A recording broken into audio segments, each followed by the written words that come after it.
Musical my boy up on the map.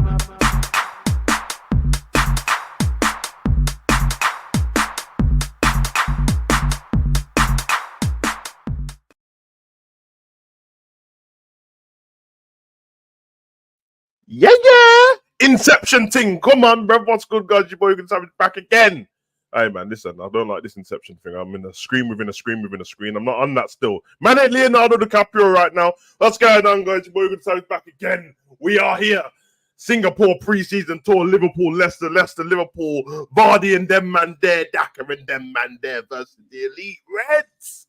Woo! Live from the Singapore National Stadium. Kickoff is at 10 a.m. BST! You know the vibes, bro. You know the vibes. What's everyone saying? I hope everyone's well. I hope everyone's good. I'll type the little thing on NFC go right now. You know what I'm saying? Oh, man. Looking a bit crispy in that. I hope everyone's well. Yeah, man. I know some of you are tired because you're not used to these times. Big man, I haven't been to sleep, yeah? You know, like that. I haven't been to sleep. Man stayed up, watched UFC, watched boxing, went to the gym, ran back, done this, edited, threw the videos up, and now I'm back on the live stream. I am going to pass out at some point today. I've also got a wrestling live stream later on. On top of, we have the podcast later on at 7. The got podcast at 7, wrestling at 8. It's all a mad thing, bro. But hey, listen, man, this is what we asked for, bro. No one told me to be a content creator. I chose this life. The life chose me. Or was it the other way around? I didn't choose this life. This life chose me. I'll tell everyone in the chat. Big up everyone inside. Big up Redbird. Big up Gary. Big up Ends. Ends live from the jungle, you know. Yeah, man. Ends, yo. Ends ain't on stream today, bro. He decided to spend his day with the gorillas and the giraffes and the redbirds and the, you know what I mean, and the crocodiles and the reptile house and the bird house and penguins and, you know what I'm saying? All time ends with the kids and that. You know what I mean? Come on. Looking forward to this, man. Leicester, Liverpool. You already know the vibes. I don't know why Vardy's hooking up Klopp so much. You had your chance to join Liverpool. You chose not to. Yeah? But looking forward to this, man. This is a massive test for us. Let's be honest. Leicester is not yet, this particular Leicester at the moment, at this current stage, with the team that I've put out today and what the team we put out, Leicester currently not Championship level. They're still Premier League level. That just done really bad. You know what I'm saying? We know this. We played them twice last season. Obviously, we won both of them, and that one of them we got a bit fortunate with the own goals. So this is a good test for us, man. I like the lineup that Klopp's put out. I think we're playing with Jones in the 6 today, which is very interesting for me because if you saw the stream that me and Enzo at the beginning of the week when we were talking about the formation going forward, I was on about that. Of course, everyone wants to buy a 6, but there's no point of us whinging like little babies and that. We don't have a choice in the matter. And Klopp and the people are trying to get someone in because they keep talking about it.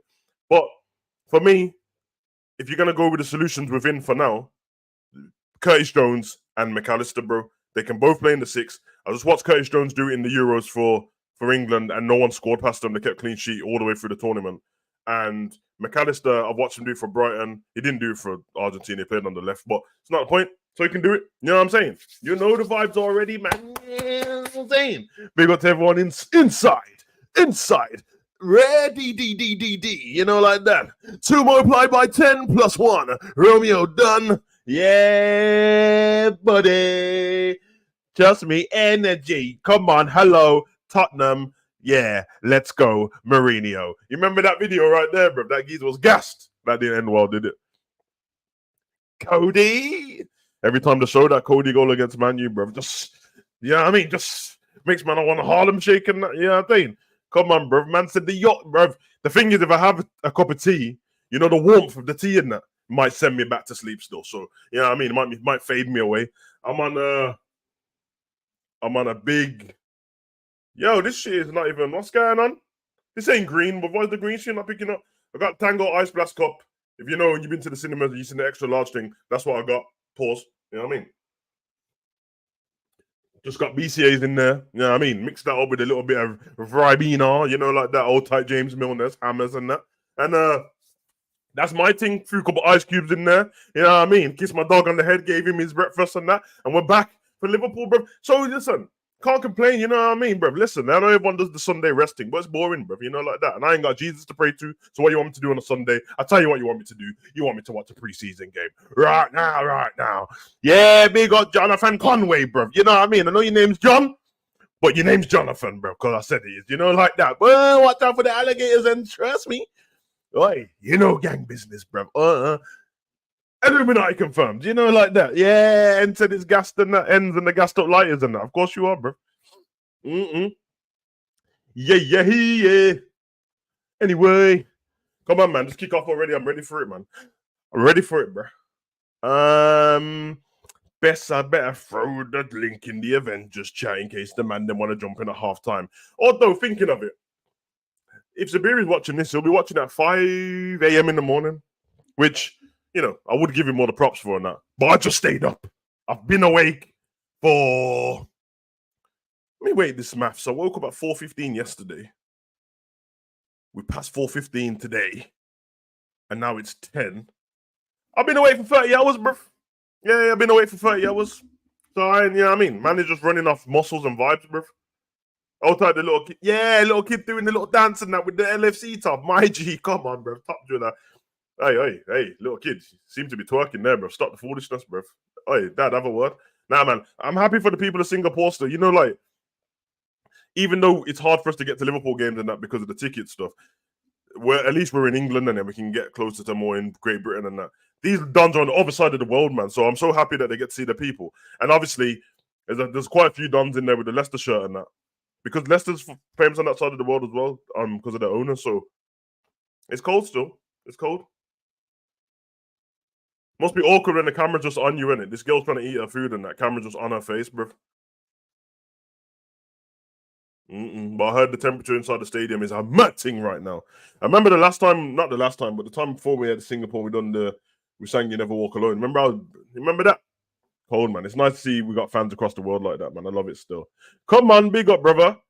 Yeah. Anyway, yeah, man, we're getting closer to the time.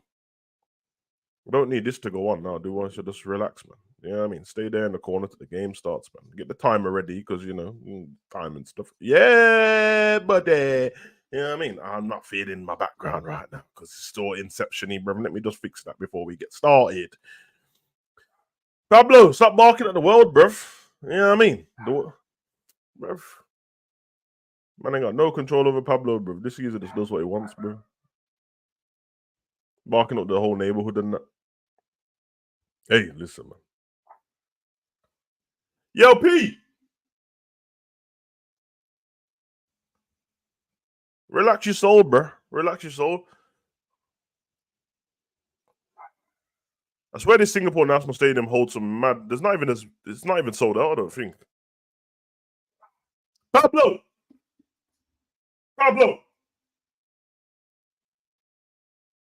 Yeah, bruv, don't look at me with the puppy eyes and that, bruv. Relax your soul, bruv.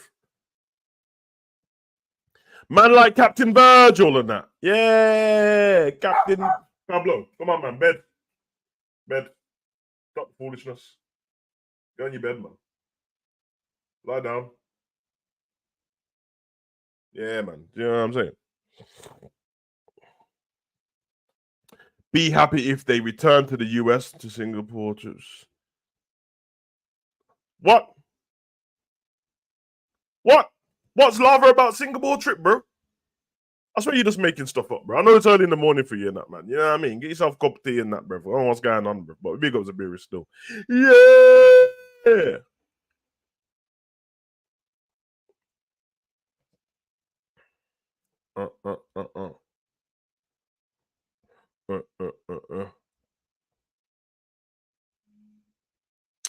No, what can I change for the LFC background? Because I don't like it.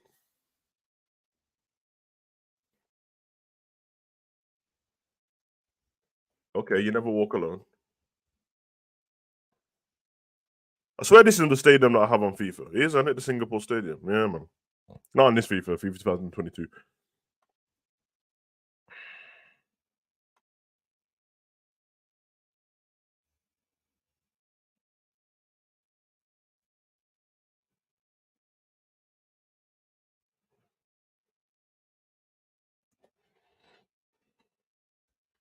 Getting close to the kickoff.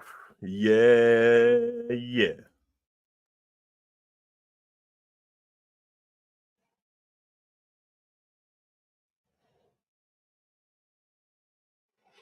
Here is the lineup: 4-3-3. Diogo Jota on the left, Darwin Núñez through the middle, Salah on the right, Bobby Clark left side of the 8, Curtis in the 6, and McAllister right of the 8. Andy Robertson, Ibu, Kanate, Virgil van Dijk, and Trent. The difference in this match is Virgil is on the right hand side of centre back. He's next to Trent, not to Robbo. Very interesting. I wonder why.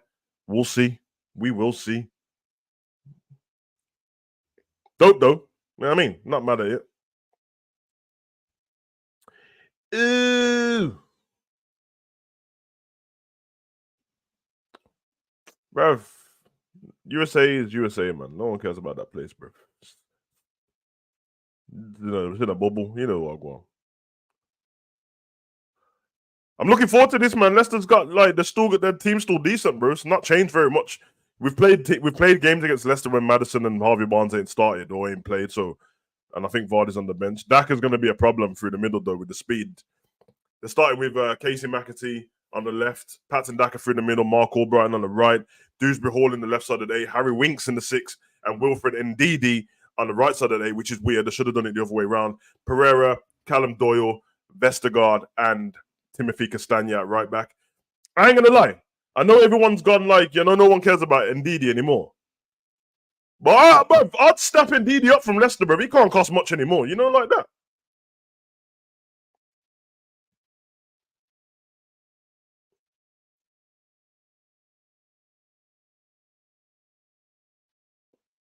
Zabiri, respect our midfield, bro. Respect our midfield, bro.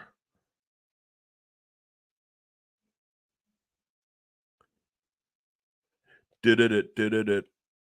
What are we doing with here? What are we doing? What are you talking about? Whoa. Let's run it. Let's go. We off. Big up everyone inside. Big up Bailey, bro. Hope you're well, man.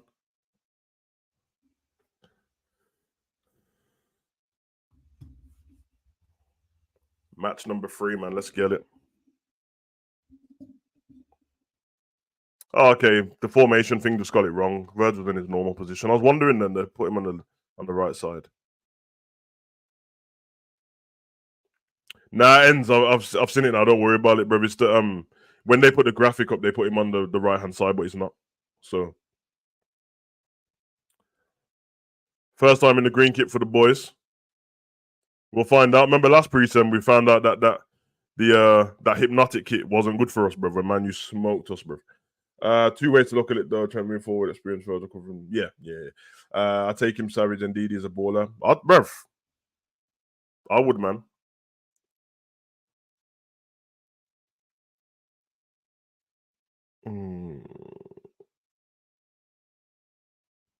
Here we go. Nice passing. Salah. Trent. Oh, nice little turn there from Curtis. Trent's slowly going into the inverted role now. He's gone across. He's in the center. Nice ball from Robbo there. Little pass on the outside. Bobby Clark makes his way forward. And little ball from Bobby going forward there into Curtis. Curtis into Trent. Trent on the left-hand side at the moment. Salah moves out. Salah, little dink into the box. Salah. Unlucky, brother. Unlucky. 3-4-3 Savage. We've just done what we always do, bro. We kicked off in the 4-3-3. Me and Em speaking about this before. Basically, we kick off in the 4-3-3 in an offensive, and then in the offense we go forward, switch to the middle with Trent going inverted, and then when we're on defense we go back to a 4-3-3 because obviously Trent needs to help out Ibu on that side. Looks like they're going to keep going with it. I think you can do that as long as you discipline. Good tackle there from Núñez. Leicester get the free kick though. So big up, Cav. Hope you're well, bro. You know what I'm saying? So my messenger watching can't tell me nothing about the games. Who are you talking about, bro? Who are you talking about, bro? Say names, bro.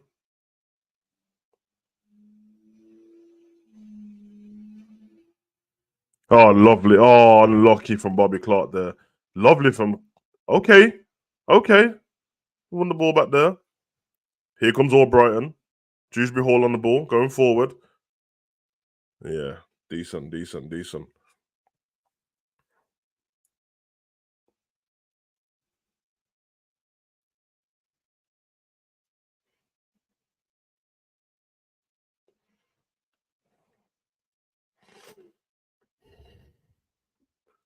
Leicester's got a lot of players that I've liked, man. I thought Pereira could have been one of the best right backs around, bruv. He's cold, man, but he's always injured.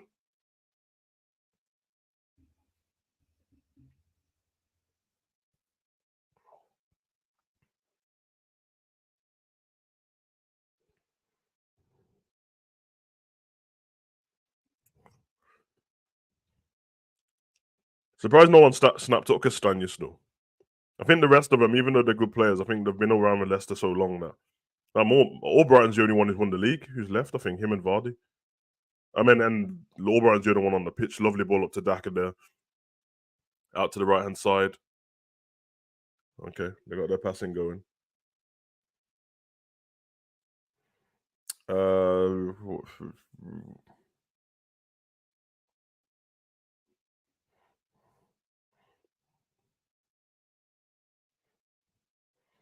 Hey man, you heard what he said.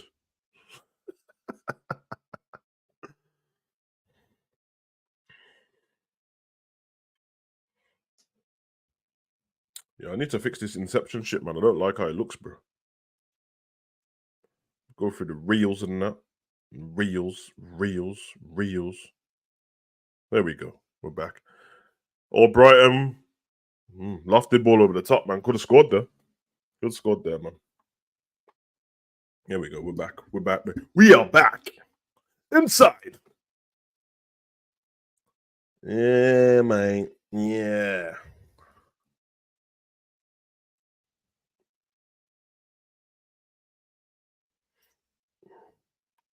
Man like Marcus Albrighton and that.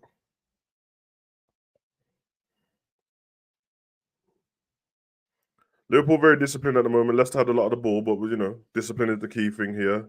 Yeah, Curtis, Jota, foul there. Yo, listen, just go buy Ndidi, bro. Nah, I know the man never gonna listen to me. I don't even know why I'm saying it like that, bro. But it's weird, isn't it weird that Ndidi was one of the most sought after defensive midfielders in it was about 3 years ago.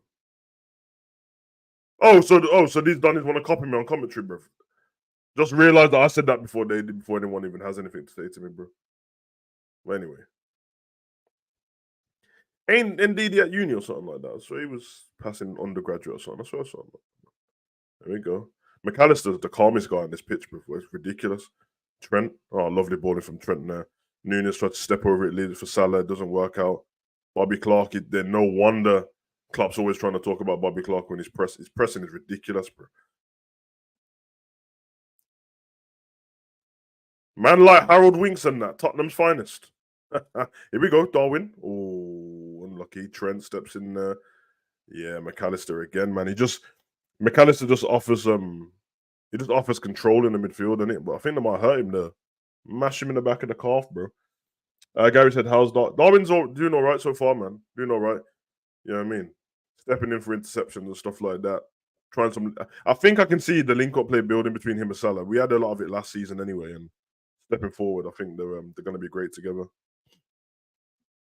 Because Salah's like the most unselfish person, isn't it? Like he's selfish, but then he finishes the season with like 20 assists, and you're like, oh, okay, well, couldn't have been that selfish. One Trent whipped that. Little free kick, short one. Salah on the left. On the right hand side. McAllister into the middle. Ibu. Savage, you see the man them copying the style. Yeah, I know, bruv. I know this shit. You already know how it goes, bro. Salah. Trent. He's gonna send it. Oh man, with ease, bruv. With ease. Pinpoint from Trent. Oh, unlucky there. He'll cross into the box. No one there. Lucky there, Jota. Trent takes the piss with them passes, man. Ooh, good pressing there from the boys. Nunes. Yeah, Nunes is on the press. That's what Nunes had to learn for this team. It's not about Nunes being a bad footballer because he can't press. Every team doesn't require you to press like Liverpool does. So that's why he struggled a bit last season. But that's what the preseason and training is for, man. Don't always have as much time as you think you do when they come into the squad. So it's interesting. Man like Yannick Vestergaard and that, bruv. Red Skull, big face and that.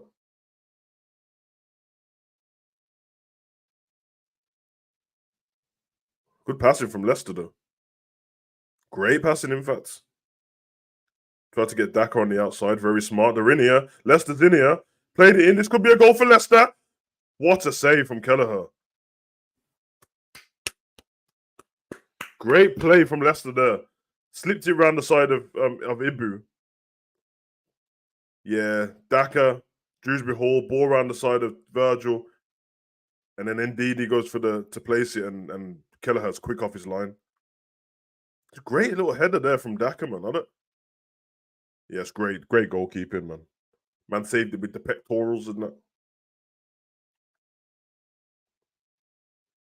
Ibu, McAllister, Salah, steps inside, plays it back to Virgil. I'll tell you one thing was you can say straight away is the guys have dropped off 5 yards.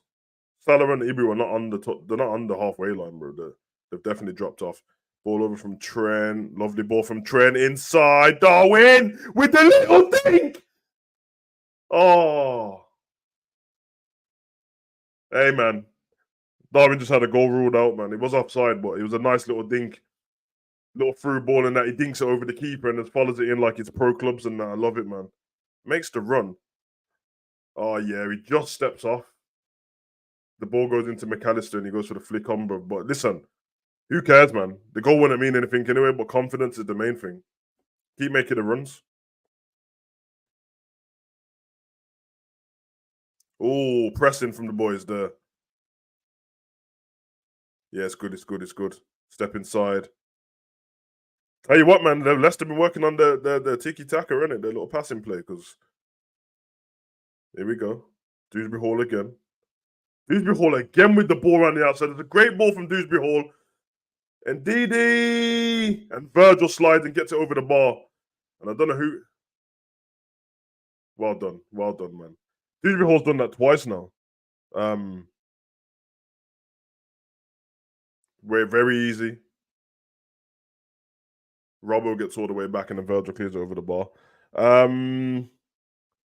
Nah, I doubt they don't need VAR. I don't think they need VAR for that. He was offside, but I don't know if they're using VAR in pre-season anyway. No. The new offside rule's not in the Prem. It's not in the Prem.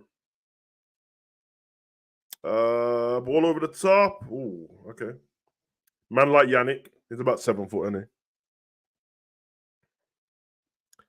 How can you contest that? Bro, he was well offside, bro. Man was well offside, bro. It's just because of the flick on, and he made the run for the initial pass. But because he got flicked on.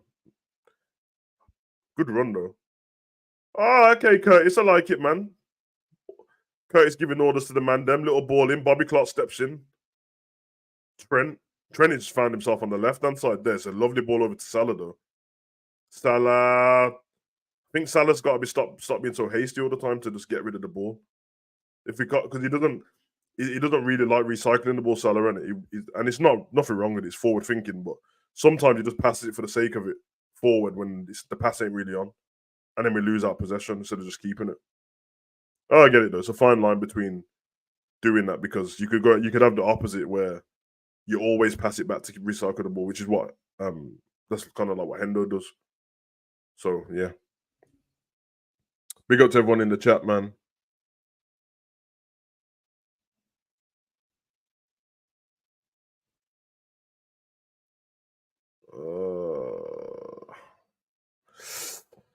I mean, big up, frankly. I think getting outplayed is a bit. It's a bit dramatic, and that in the high line, what done that to us? That's just bad defending.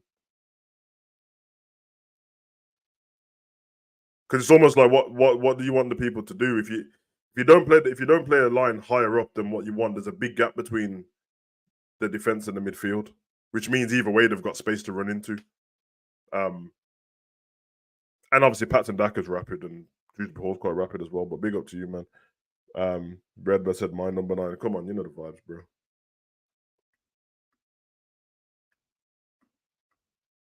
I'm all right so far, though, man. Liverpool's they're playing disciplined. Pressing's good.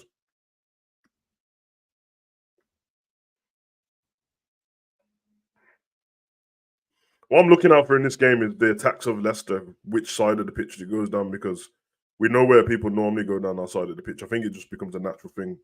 As I said, the left sides are normally better for the attacking purposes, but both. So here we go. Lovely pressing. Darwin. Unlucky there.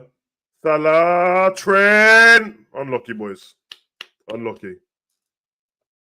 Bit of a rush job there, man. Good pressing from Nunes. Yeah, man.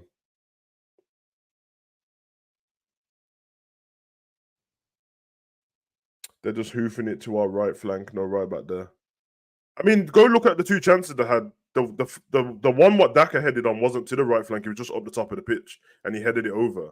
And Trent and Ibu both like got a bit confused with each other. And then the other one, yeah, it was on our right hand side, but it was before the halfway line, and Dewsbury Hall ran with the ball. So either way, if there was a right back there, I get what you mean though, but we're gonna have to kind of get used to if they're gonna do inverted. I will say though, when Trent's been inverted in this game so far, he's not inverted and just staying on the right hand side of the pitch or the right hand side of midfield. He's been on the left a lot. See that again, ball over the top, but that's not a high line. Trent messed up there. Be careful. Good. Well done, Ibu. Oh, Brighton's pissed there.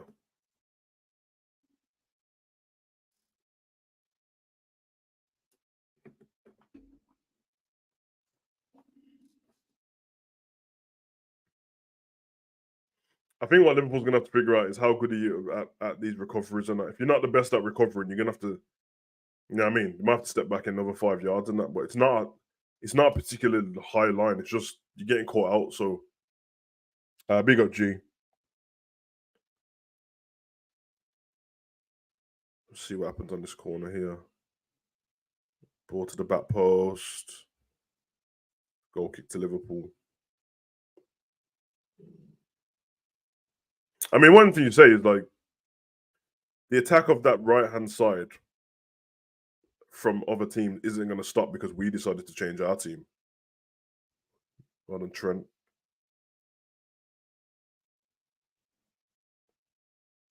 If you're looking at this particular match, you would just say that like I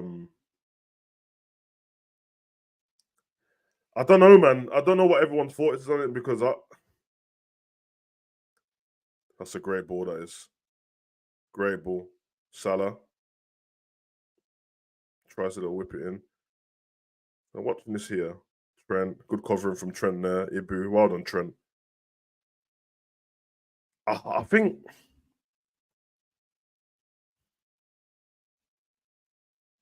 I don't know, man. I don't know how to feel about this, man, because I kind of feel like if we're gonna have anything to do with Trent in midfield, he should just play in midfield. I honestly, just watching this game. His positioning right now is in front of Kanate in the center of the pitch. He looks like he's in the sixth position. Oh, it's a lovely play there from the boys. Darwin. So, like, because he's in that position, every time they play the ball over to the right hand side to attack, his job is basically now is Ibu's the one defending and he's the one backing Ibu up, which it depends on how fast the person is. It might not even work. So, I think, and personally, I don't think we need to buy a right back. I think Gomez can play a right back. It just means that like I don't know. You guys let me know if you think Trent can play in the six because if you guys think Trent can play in the six, let me know in the chat because if you can, then yes, you're still going to look for a number six, Lavia or whatever in that. But then it will be Trent who's the main six, Lavia's the backup to Trent and Bajcetic, and then we play Gomez at right back, and do it that way, or go and buy a right back. But then I don't know what Gomez's place in the team is there. So, left side's actually fine today, but yeah, interesting, very interesting. Big up to everyone in the chat. We need Jay Spearing. Man said Jay Spearing, you know. Bypassing. I feel what everyone's saying, man. I'm not going to be as negative in it, bro. I can see where the issue looks like it is, but I'm not going to be. I'm not going to start dissing our team and stuff like that. I'm going to support them. So hopefully, to get something done there because the position at the moment, it's got nothing to do with there being a six. Yes, ACG. That's what I said, man. I mean, people probably don't agree with the person I wanted at right back, but I said at the beginning, I said before the season ended that I would go and get Cole Walker-Peters from Southampton. And if they'd done that at the same time as Lavia, you could slap a little deal together, 60 mil, both of them, done deal. Ball over the top, Darwin, Bobby Clark. Oh, unlucky boys. But oh, lovely from Curtis there. Trent to the back post. Yeah, but yeah, I think only because Carl Walker Peters is the one that I kind of saw that could do that job. But I think it makes sense, man. I don't know. Put it this way: Trent's defending at right back, and Trent's defending as an inverted fullback. Overall, over a long period of time, his defending at right back's going to be better. So if he's not, you know what I mean? If he's not, I don't know, because it's pressing and recoveries and stuff in midfield. We saw that last season, but the right back position is just vacant, and so if they don't get it inch perfect between, and there's only a couple of, there's 2 games left after this before the season starts. You have to get it inch perfect to play this formation, and listen, we know that because Curtis got a shot there, long range. I like that. We know that because Man City is the only one who play it perfect. Nah, Robbo's doing fine, man. Like that's how you would attack, innit? Why would Robbo? Robbo's not going to stay back while we're attacking. He's actually been fine in this game. This ain't like 1994 and that where you want Gary Neville and Dennis Owen to just stay at the back of the pitch. Unless there's a switch on, which you should be able to see that a mile off for Robbo. That's when he would struggle, but he's been fine in this game.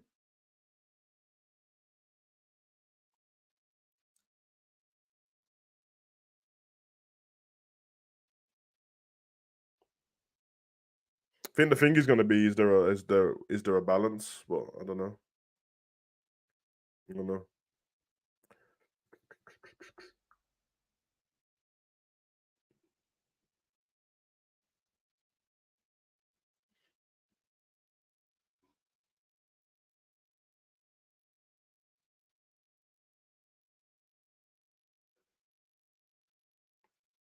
Whoa, whoa!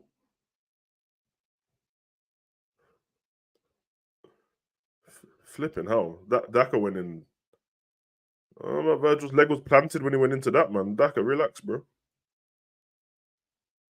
Good covering from Virgil there, though. But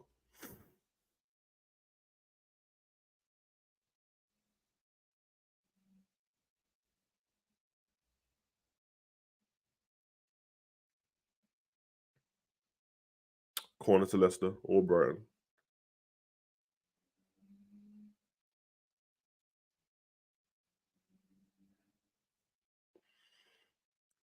Tell you one thing, man. Instead of just talking about the defense, bro, I'm thinking about how we're attacking and stuff so far, and our attack's not really been in the game much at all. But some ballers on the bench, flipping hell, man. Diaz, Shimikas, Gap post, Abazalai. Oh my god! But you know what, man? We're not holding on to the ball in it. Like, yeah, I was just gonna say that, and then the possession thing come up at the bottom of the screen. It's keep the ball a bit, man. Bit of patience.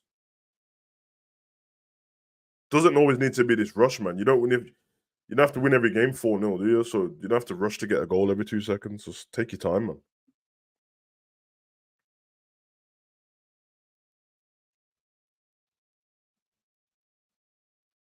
And I'll tell you one thing, man. We've not used the left side in this game nearly at all. Like we ain't done anything down that left side at all.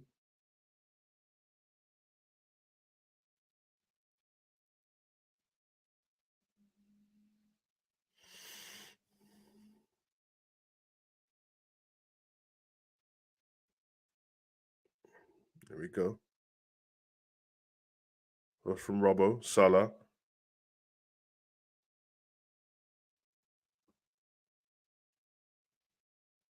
Doyle. Trent. Good tackle from Trent. Good tackle from Doyle as well. Recovery. Ibu.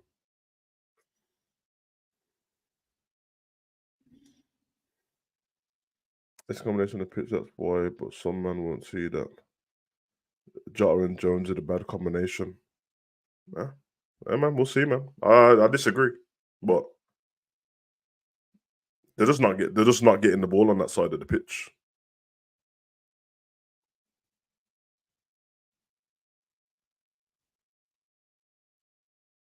A man already my views on Jota on the left because I don't want Jota to play on the left. I know he cuts in and stuff like that, but and you know this is pre-season and they got to try everything as well. But I'm always going to prefer Diaz on the left because the left winger in it.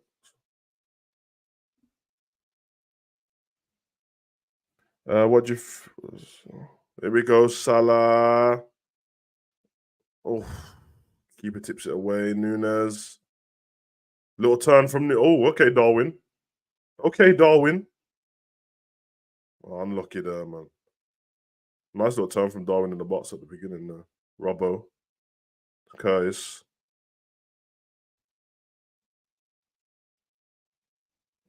Robbo. There we go. That's it. Mix it up, man. That's it, man. Keep the ball, bro. That's better, man. Curtis. Virgil. Ibu. Thank you. Keep the ball, bro. Make the ball do all the work, man. That's what the problem is. That's why you look so damn tired all the time. Here we go. Robbo. This is cross the box. Robbo. Unlucky. Unlucky. Savage, what do you think of the new away kit? This green thing, bro. The only compliment I'm going to give this green kit is it doesn't look as bad on them when they're wearing it, but I'm still not buying it. I don't want nothing to do with that kit. Savage, would want to have Jota off the bench? No. Well, no, because Jota's going to be better through the middle, man. So whoever, if he's playing better than Nunes or he's playing better than Gakpo, then you're playing through the middle. But for me, and obviously if Diaz isn't playing good, then you can't play him in it. But for me, Diaz is the winger, bro. And Gakpo can play on the wing as well. Otherwise, from that, it's yeah. We need to work on a recycling possession. Don't have to. Yeah, I agree. I agree. And the thing is, that's what when we're normally playing against low blocks and that we end up recycling the ball a lot. Now we've tried to change it up and go too far full corner. So yeah, you are right. We need to get a balance of that for sure. Jota and Nunes doesn't work because Jota becomes isolated on the left and doesn't get involved. Yep, I agree, bro. I agree. In fact, G, if you go back on my watch-alongs from last season, there was a stage when I said I never want to see Nunes and Jota there again. I said it, bro. And I'm not saying that in like a pissed off way or I hate them and stuff like that. It just I just don't like it, bro. I don't like it at all. So yeah, I think you got a point there. For a DM and Gakpo would look much better. Agreed. The one thing I will say, and G mentioned it earlier, there's no point stressing because they're still trying out the different teams. We just saw the bench. We just saw Diaz, Gakpo, and Zabazala and Shimika sitting next to each other. So we're gonna see them playing this game at some point. We'll probably see a bigger difference. Yeah, I'm looking forward to it, man. I'm looking forward to it. I said McAllister plays. Man said Drake voice, you know. McAllister plays in like a ninja, bro. This man is moving in silence. Maka, good back post. Bobby Clark, do you think he got that there? You might set them up there, Clark. Ball's gone out. We're out. We got to everyone in the chat, man. How's everyone feeling anyway, man? Is it morning for everyone everywhere, or is it nighttime for some people? Everyone, let me know what everyone's drinking and that. Time do you like wake up? Man knows what I'm on, bro. I ain't been to sleep yet, bro.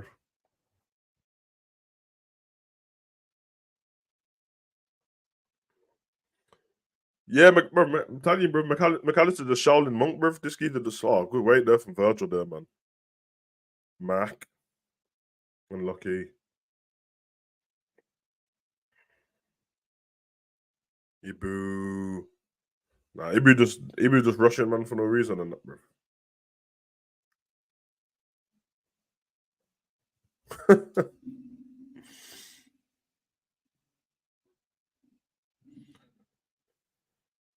Salah just spamming crosses, right? It's all rushed, isn't it? It's all rushed, bro.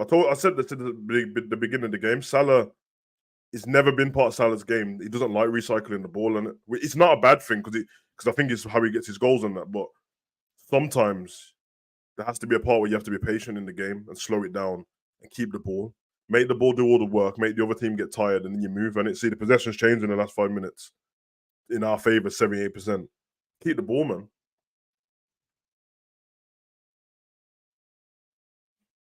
Because they've had the late night training sessions and stuff like that. I get it. You have to do that for strength and conditioning. And then you go straight into a game. You don't want to be doing as much work if you've just been doing the training. Great ball from Trent there. Ball around the corner. McAllister. HUGO Nunes!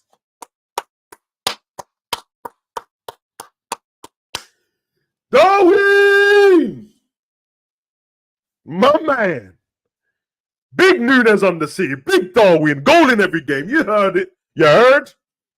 You gonna lose your teeth messing with me, you heard? Big up Darwin, bro. You know, like that. Darwin.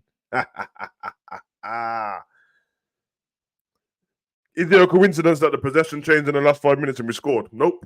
Definitely not. Captain Virgil. I don't know what Virgil said to Curtis, though, bro, because Curtis tried to slap his hand and Virgil slapped his hand away, bro. But little turn from Jota and McAllister. Good save. Goalkeeper didn't help there, man. He palmed it into the way of possession. Give the ball to Maka in the middle. Yeah. Bro, I told you. Shaolin, bro. Does things in silence. Yeah, I agree. Let me change up the... Yeah, I mean, I got to stay on top of this, bro, because... Nunes.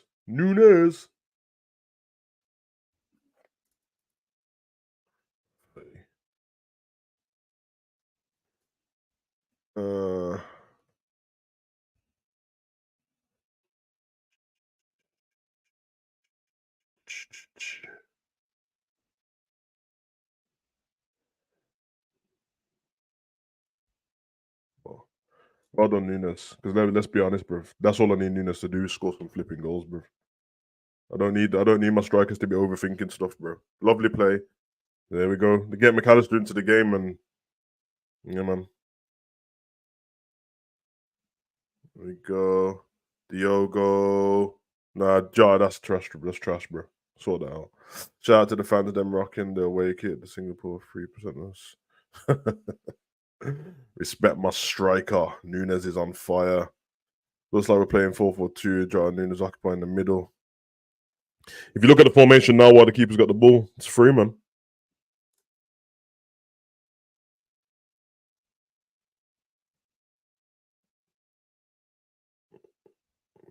Take your time, baby, man. On.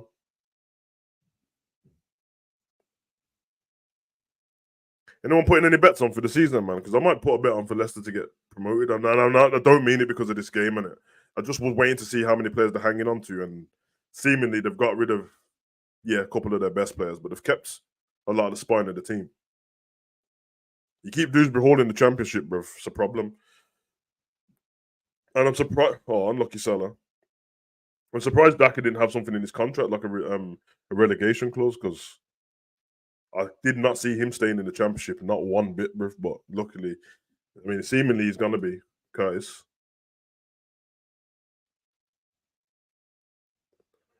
For all you fake Darwin supporters, don't celebrate his success, you bums. Right place, right time. That's all you have to be as a striker, man. That's all you have to do, make the movement. You know what I mean? Old time man like Raul, bruv. That's my top killie right there, bruv. Man was just spamming in goals for Real Madrid, bruv. Right place, right time, every time, bruv. Old time Guti and them, man. Ibu. Salah. Salah's so left-footed, isn't he? Everything is on that left foot, boy. Suppose you can be so one-footed when you're that good. Curtis. Oh, unlucky Curtis. Good idea. Salah. There we go. Recycle. Ball. Oh, what a ball from Trent. Oh, unlucky, man. I should have known, though, it was Robbo. The ball from Trent was sensational. Like I once said, Nunes will score 40 goals this season. Slap a bet on it, Gary. Slap a bet on it. Nunes has some cold tats. All the money Daka haven't scored 10 goals in 2 seasons. Championship might be his level still. Maybe, man. I mean, before he came to the championship, he was scoring goals on it, and that wasn't a different level. But you're probably right. To be fair, probably right, man. It's all pace, isn't it, man? Remember Liverpool? We were linked to him just before Leicester got him, man. Daka is the opinion I have when I said to you the other day when I was talking about, oh, nice from Diogo, unlucky Nunes, nice little link up. But it's the opinion I have when we talk about like ballers like Diaby and stuff like that. There's something what always tells me, like, and I think Diaby's cold and I wanted them at Liverpool. But there's something about some of these players when they're leaving like Bundesliga and they're leaving Much and Gladbach and Leverkusen that I'm like, we miss out on them. They end up at like teams like Brentford and Villa and Brighton and all these teams, and then they're not as good as you thought they were. Because Bailey's not done the best at Villa, left Leverkusen. Diaby's going to leave Leverkusen. He's left Leverkusen to go Villa as well. Patton Daka, same thing. And then you start Matthias Nunes to Wolves. Everyone was going crazy last season. Oh my God, Klopp, this is on you. Blood on your hands. Why did you not get Matthias Nunes? And then 6 weeks into him being at Wolves, everyone said he stinks. Oh, that's great for McAllister. It's got to be a goal, Salah. Salah. Bobby Clark!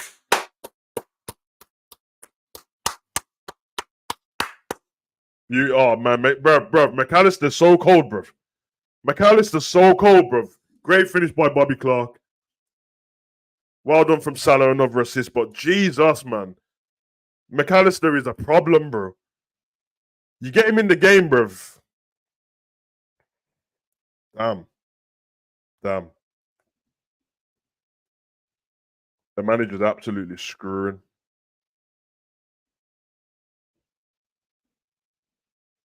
Man like Clark Kent, you know. Yeah. Anyway. Little Bobby, innit? Little Bobby. Get in my belly.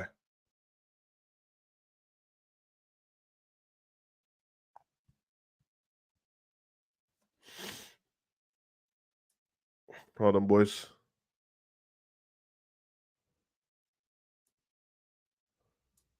Five. 2 goals in 5 minutes, bro. It feels like the goals are way apart from each other, you know. But they weren't.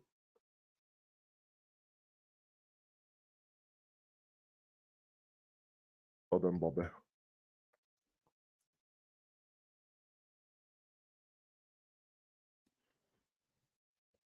Trent. Yeah, I think I'm not gonna lie, guys. You can quote me on this if you want. You can clip me up. I don't care. I think I've made up my mind now. Oh, go on, Salah. Okay, Salah, my little 360 roulette thing. Yeah, I think I made up my mind now. I just put Trent in midfield, bro.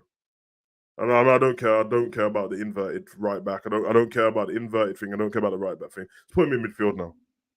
I'm done with it, bro. Because I swear, bro, like he's just a midfielder, isn't he? And I think it looks like he's made his mind up as well. Yeah. Let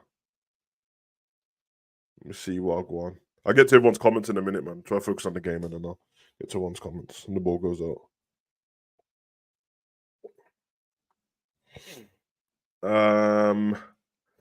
Bobby Clark playing the areas where Carvalho should have been. Yep. That's Carvalho's fault, bro. Because when they did put him on the pitch and he was either in the left side of left wing or left 8, Bobby's putting himself in the position on it. But listen.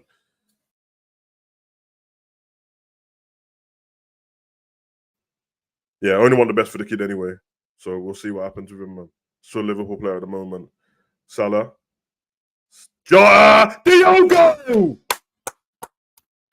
2 assists from Salah. It's lovely. It's beautiful. I saw what I saw. It's beautiful stuff, man. Beautiful. Absolutely sensational. We already know how good Donny is in the air, innit? Diogo doing Diogo stuff. Liverpool all of a sudden making Leicester look like a championship team. I ain't mad at it, boys. I ain't mad at it. We can't go and change the opinion now, man. Look, you know what I mean? We started off a bit stinky. Let's praise the boys when they need praising. Because, you know, it's a great header. It's a great header, bro. This Diogo guy's not a joke when it comes to that, bro.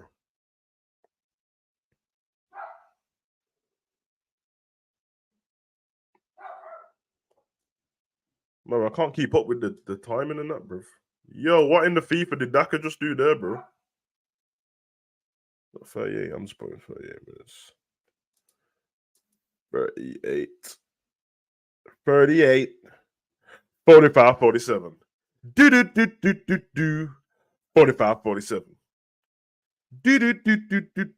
There we go. See, I couldn't even get to the comments, man. You know, I might just hold off till halftime. I don't want them to pitch up though, man. So,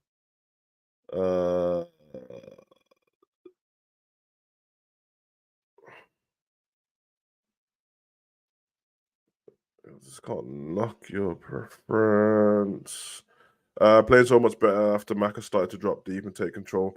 Yeah, frankly, if you're on, yeah, I mean, man, this is what I said, man. He always plays better deeper because he's got better vision of the pitch on it when he steps back, and he gives himself a little bit more time on the ball as well. He's a smart footballer, man. That's what he is. Yeah, man. Big him up still. We ain't celebrating nothing. Liverpool are finishing top. Savage, if the shoe fits. Yes, come on, big up, man. First attack. Generally looks good. It's a positive. It's a positive sign because it's the same people on the pitch on it, which probably tells you that. I'm not going to go over the top. I was going to say it probably tells you it's a mentality thing, but no, I think it's just a lackluster, slow start thing, man. And we've been doing that for a season and a half. Remember, the season one was going through the quad. The second half of the season, we were just conceding a goal in the first 3 minutes of every game, and we're starting really slow. We had to keep fighting back. We need to get back to Liverpool coming out of the races, man. Like kick off, we go for the neck in 10 minutes, bro. Like what Arsenal did last season. It gives you a chance in the game, and at least then when you concede, it's 1-1 instead of losing 1-0. You get me? Because them low block teams, bro, once they score a goal they didn't expect, bro, they park up the bus and cement it down, bro. Look at Maka. Go on, McAllister. See, let's cover, man. Big up, everyone. Heading reminds me of Tim Cahill. I agree. Daka again. Eventually, we look bad, no doubt. In that over the season, we'll catch up. But attacking sense, yeah, okay. I love Jughead. Big up, man. Shout out to the 18-year-old linesman. Zabibi, you're right, bro. Why are you just giving shout out to like random people, bro? You're right. Forward line is amazing, no matter what storage. Yeah. The forward line that we're playing at the moment isn't even my preferred forward line, so it's good to see that they've scored so many goals and that, and Salah on the assist again. And I did mention it about 10 minutes before Salah got the first assist. I was like, he's the most unselfish person you'll meet on the pitch, man. Here we go. Jota. Rob on the outside. Ball into the box. Unlucky. So man need to chill, everyone. Saying we're shit now, 20 minutes. I respect this gap on side. Exactly. Yeah, exactly. He's cold, bro. He's cold, bro. Yeah, Gary. And it shouldn't. We're not historically slow starters, bro. This has just happened over the. Well, you know what? It's actually quite easy to see. The more tired we got, the seasons went on. Salah. Oh, Salah. Salah just did what Nunes done. Should have shot and passed it, bro. Hey, listen. What? Big up the boys, man. Big up to everyone in the chat as well, man. I hope everyone's well. Hope everyone's enjoying the game now. Early on a Sunday. Well, I guess it's early. I've already lived half of my day, bro. But yeah, man. Hope everyone's good. If you haven't subscribed already, subscribe to the channel. Only if you want to, though. If you don't want to subscribe to the channel and you just want to watch free of charge, even though it's free anyway, then carry on doing that, you bums. You know what I mean? You're a hater. You don't want to press the subscribe button. Safe. Who wants a plaque anyway? I ain't gonna lie. Kind of want one of them plaques still. Nah, I don't care about the actual number of subs, but I want a plaque. If I don't get one by next year, I'm just gonna make my own, bro. Fuck it, bro. I'm shameless with it anyway. Just gotta get a 6 and another centre back, and we're going for the quad. Big up, frankly. Kai's not comfortable. I don't think it's going to be easy to dislodge him out of this team, you know. Oh, Trent done it again. Bruv, you know what it's like to have the first pass from Trent, the second pass from McAllister, bruv?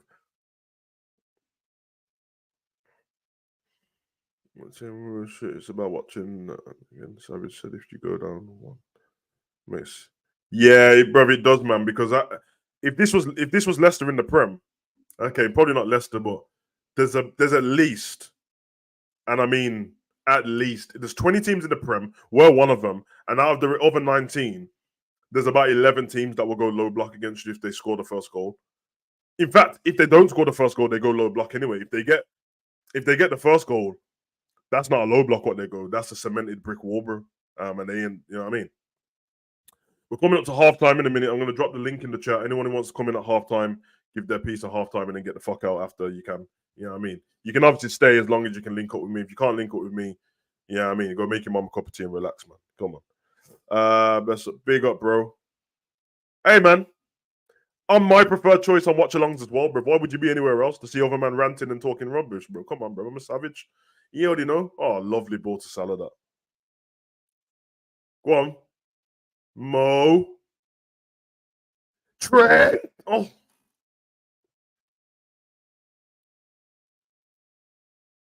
You telling me that Dewsbury Hall don't sound like a wedding venue, bruv? I feel like me and my missus will get married at Dewsbury Hall still, bruv, in the grand estate. Anyway. Big up John Conway, bro. Klopp. George's team, Wonderish. Players are going to Austin Chamber. I'm gonna make a statement in a minute, and you know what I mean. All right, big up my son Brown Chang and that, bro. Respect my boy, man. You know the vibes.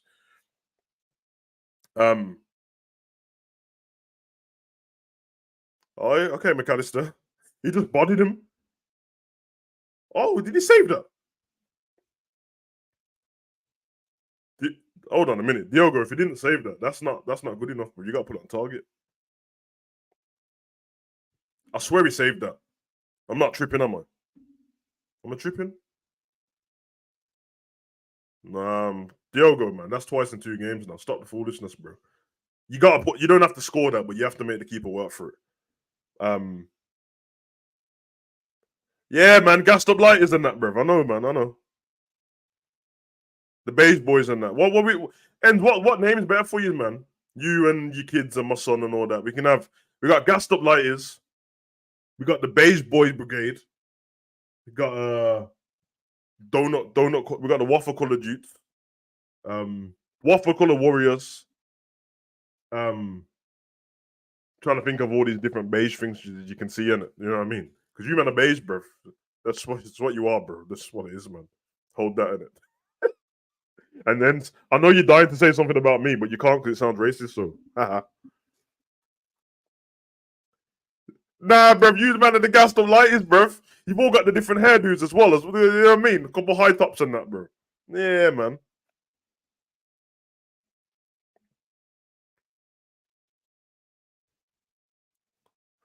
Rituals in chat. Big up, man. Big up, man. There you go, man. It's in the chat. I know Enz ain't coming in the stream because he's out there chilling with like the apes and that, bro. And you know what I mean? And the penguins and that. So I understand, man. Hey, man, halftime. Decent.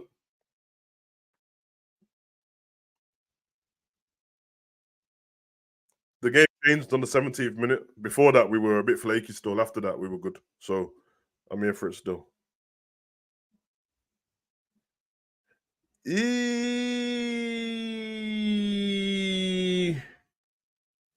Let's go, boy.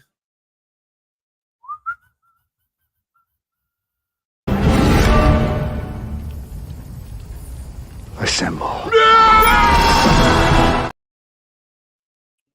Scan on. Ooh, what's going on, bro? Damn, I should have made a cup of tea before I jumped in, you know. Yo, I don't know who said it because I wasn't really in your chats, but somebody was commenting about they just hoofing it to Trent's side. Leicester wasn't hoofing, bro. They were actually making strategic long passes. Yeah, that's what I said. It was Franklin who said that, and I said that. Nah, they're passing it to Dewsbury Hall, and he's running into space, and he's very smart with his runs he makes in that position. So, interesting, isn't it? Very interesting. I think we might have to win the season if we play like this. Well, this kind of formation. depending on what opponent you're playing against, you're gonna have to adapt on it because some opponents have bad boy left wingers, bruv. Like if you do the same, if you start the game like that against Arsenal, it's 2-0 already, bruv, to them, like straight away. Martinelli down that left wing, once he gets ahead of you, you can't catch him. So, and for Manu, it's Rashford. You know what I mean? So, it's what do you make? Man like G, come on. Hey, I like that intro, you know. I like that intro. I don't. I was so confused who was coming in after a wrestling intro. I'm like, yo. But nah, big up G. What a Stone Cold intro. Come on, man. Nah, Stone Cold. Nah, man, Stone Cold's man, them in it, so it don't matter. Yeah, Stone Cold is my guy still. But the point I was gonna make, Savage, don't you find it cool in a sense? VVD is actually engaging, man, mid to the right side of the pitch. I was waiting for someone to comment on that. He did it 3 times in this game, and even did you know the one when he stepped into midfield and done it from, and he weren't. I don't. You know what, bro? I'm starting to. You can only speculate on these things, in it, but I'm starting to wonder, bro. Like, is this man just worried about getting injured all the time, bro? Nah, I mean it's pre-season, so you can't really put that weight on it. Nah, because he didn't before he got injured. He used to do that, and then he stopped.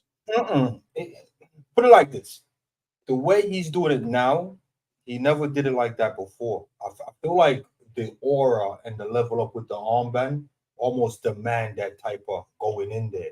He never go in there like that, bro. Let's be honest, bro. VVD never gets dirty. And I don't agree, bro. Man ponytail never got ruffled. I know everyone thinks that man just jockeys and that and steps back, and yeah, he does because he's a smart defender. But the only difference before is he'd only do it at the right times, innit? Last season, he was getting caught out in 2 minds of what to do.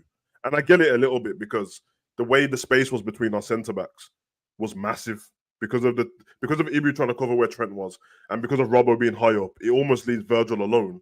And then Fab was never there to back him up on it. So then it's like, I'm sure you lot have done this when you play football, especially if you're in defense. If it's 2-on-1, but the 2-on-1 is both sides of you, bro, and far apart, you have to make your mind up in it. Do I go and get the geezer with the ball? If he twists me, it's a goal. If I get too many passes, it's a goal. Or do I stand in between them and try and jockey and hope that they don't make it? And a lot of last season was Virgil just trying to stand in between and trying to jockey the situation. And hoping that Fab or someone was going to get back. It never worked. And every instance, it looked stupid when it happened last season. But if you go and look at it, I know I said it a couple of days, but if you go and look at it, you'll never see Fab in the picture when the ball goes in the net. Your number 6 I should always see you in the replay. You should always be there, bro. Where are you, bro? If you don't attack, what are you doing? You never seen that, bro. You ever see Real Madrid concede a goal and you don't see Modric or Cruz, bro? Never happens, bro. Yeah, I hear it.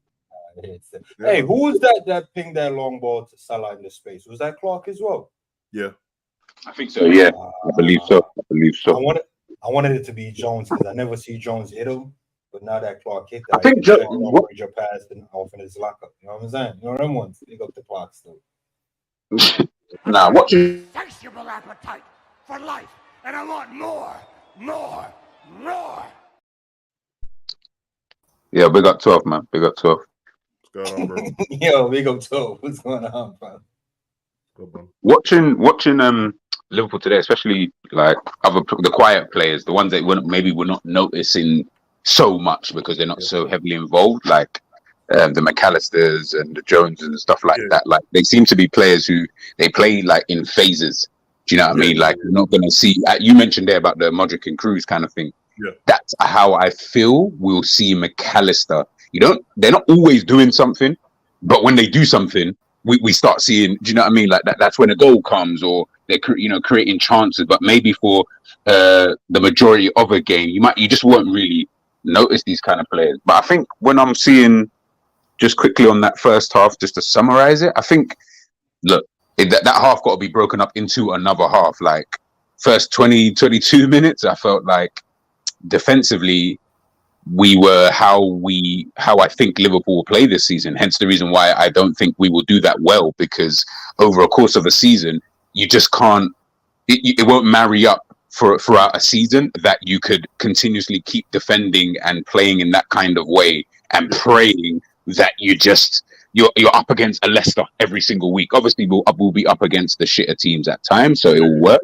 But when you're up against somewhat mediocre teams, they'll finish those like Shea Adams. They'll, the players like that, they will score these kind of goals over a period of time, kind of thing. But second part of that first half, again, it's, as I always say with Liverpool, and I'll never change. Well, until I see something different. Individual quality will tell majority of times, and that's what I saw in that first half was individual quality, i.e., we have the better players.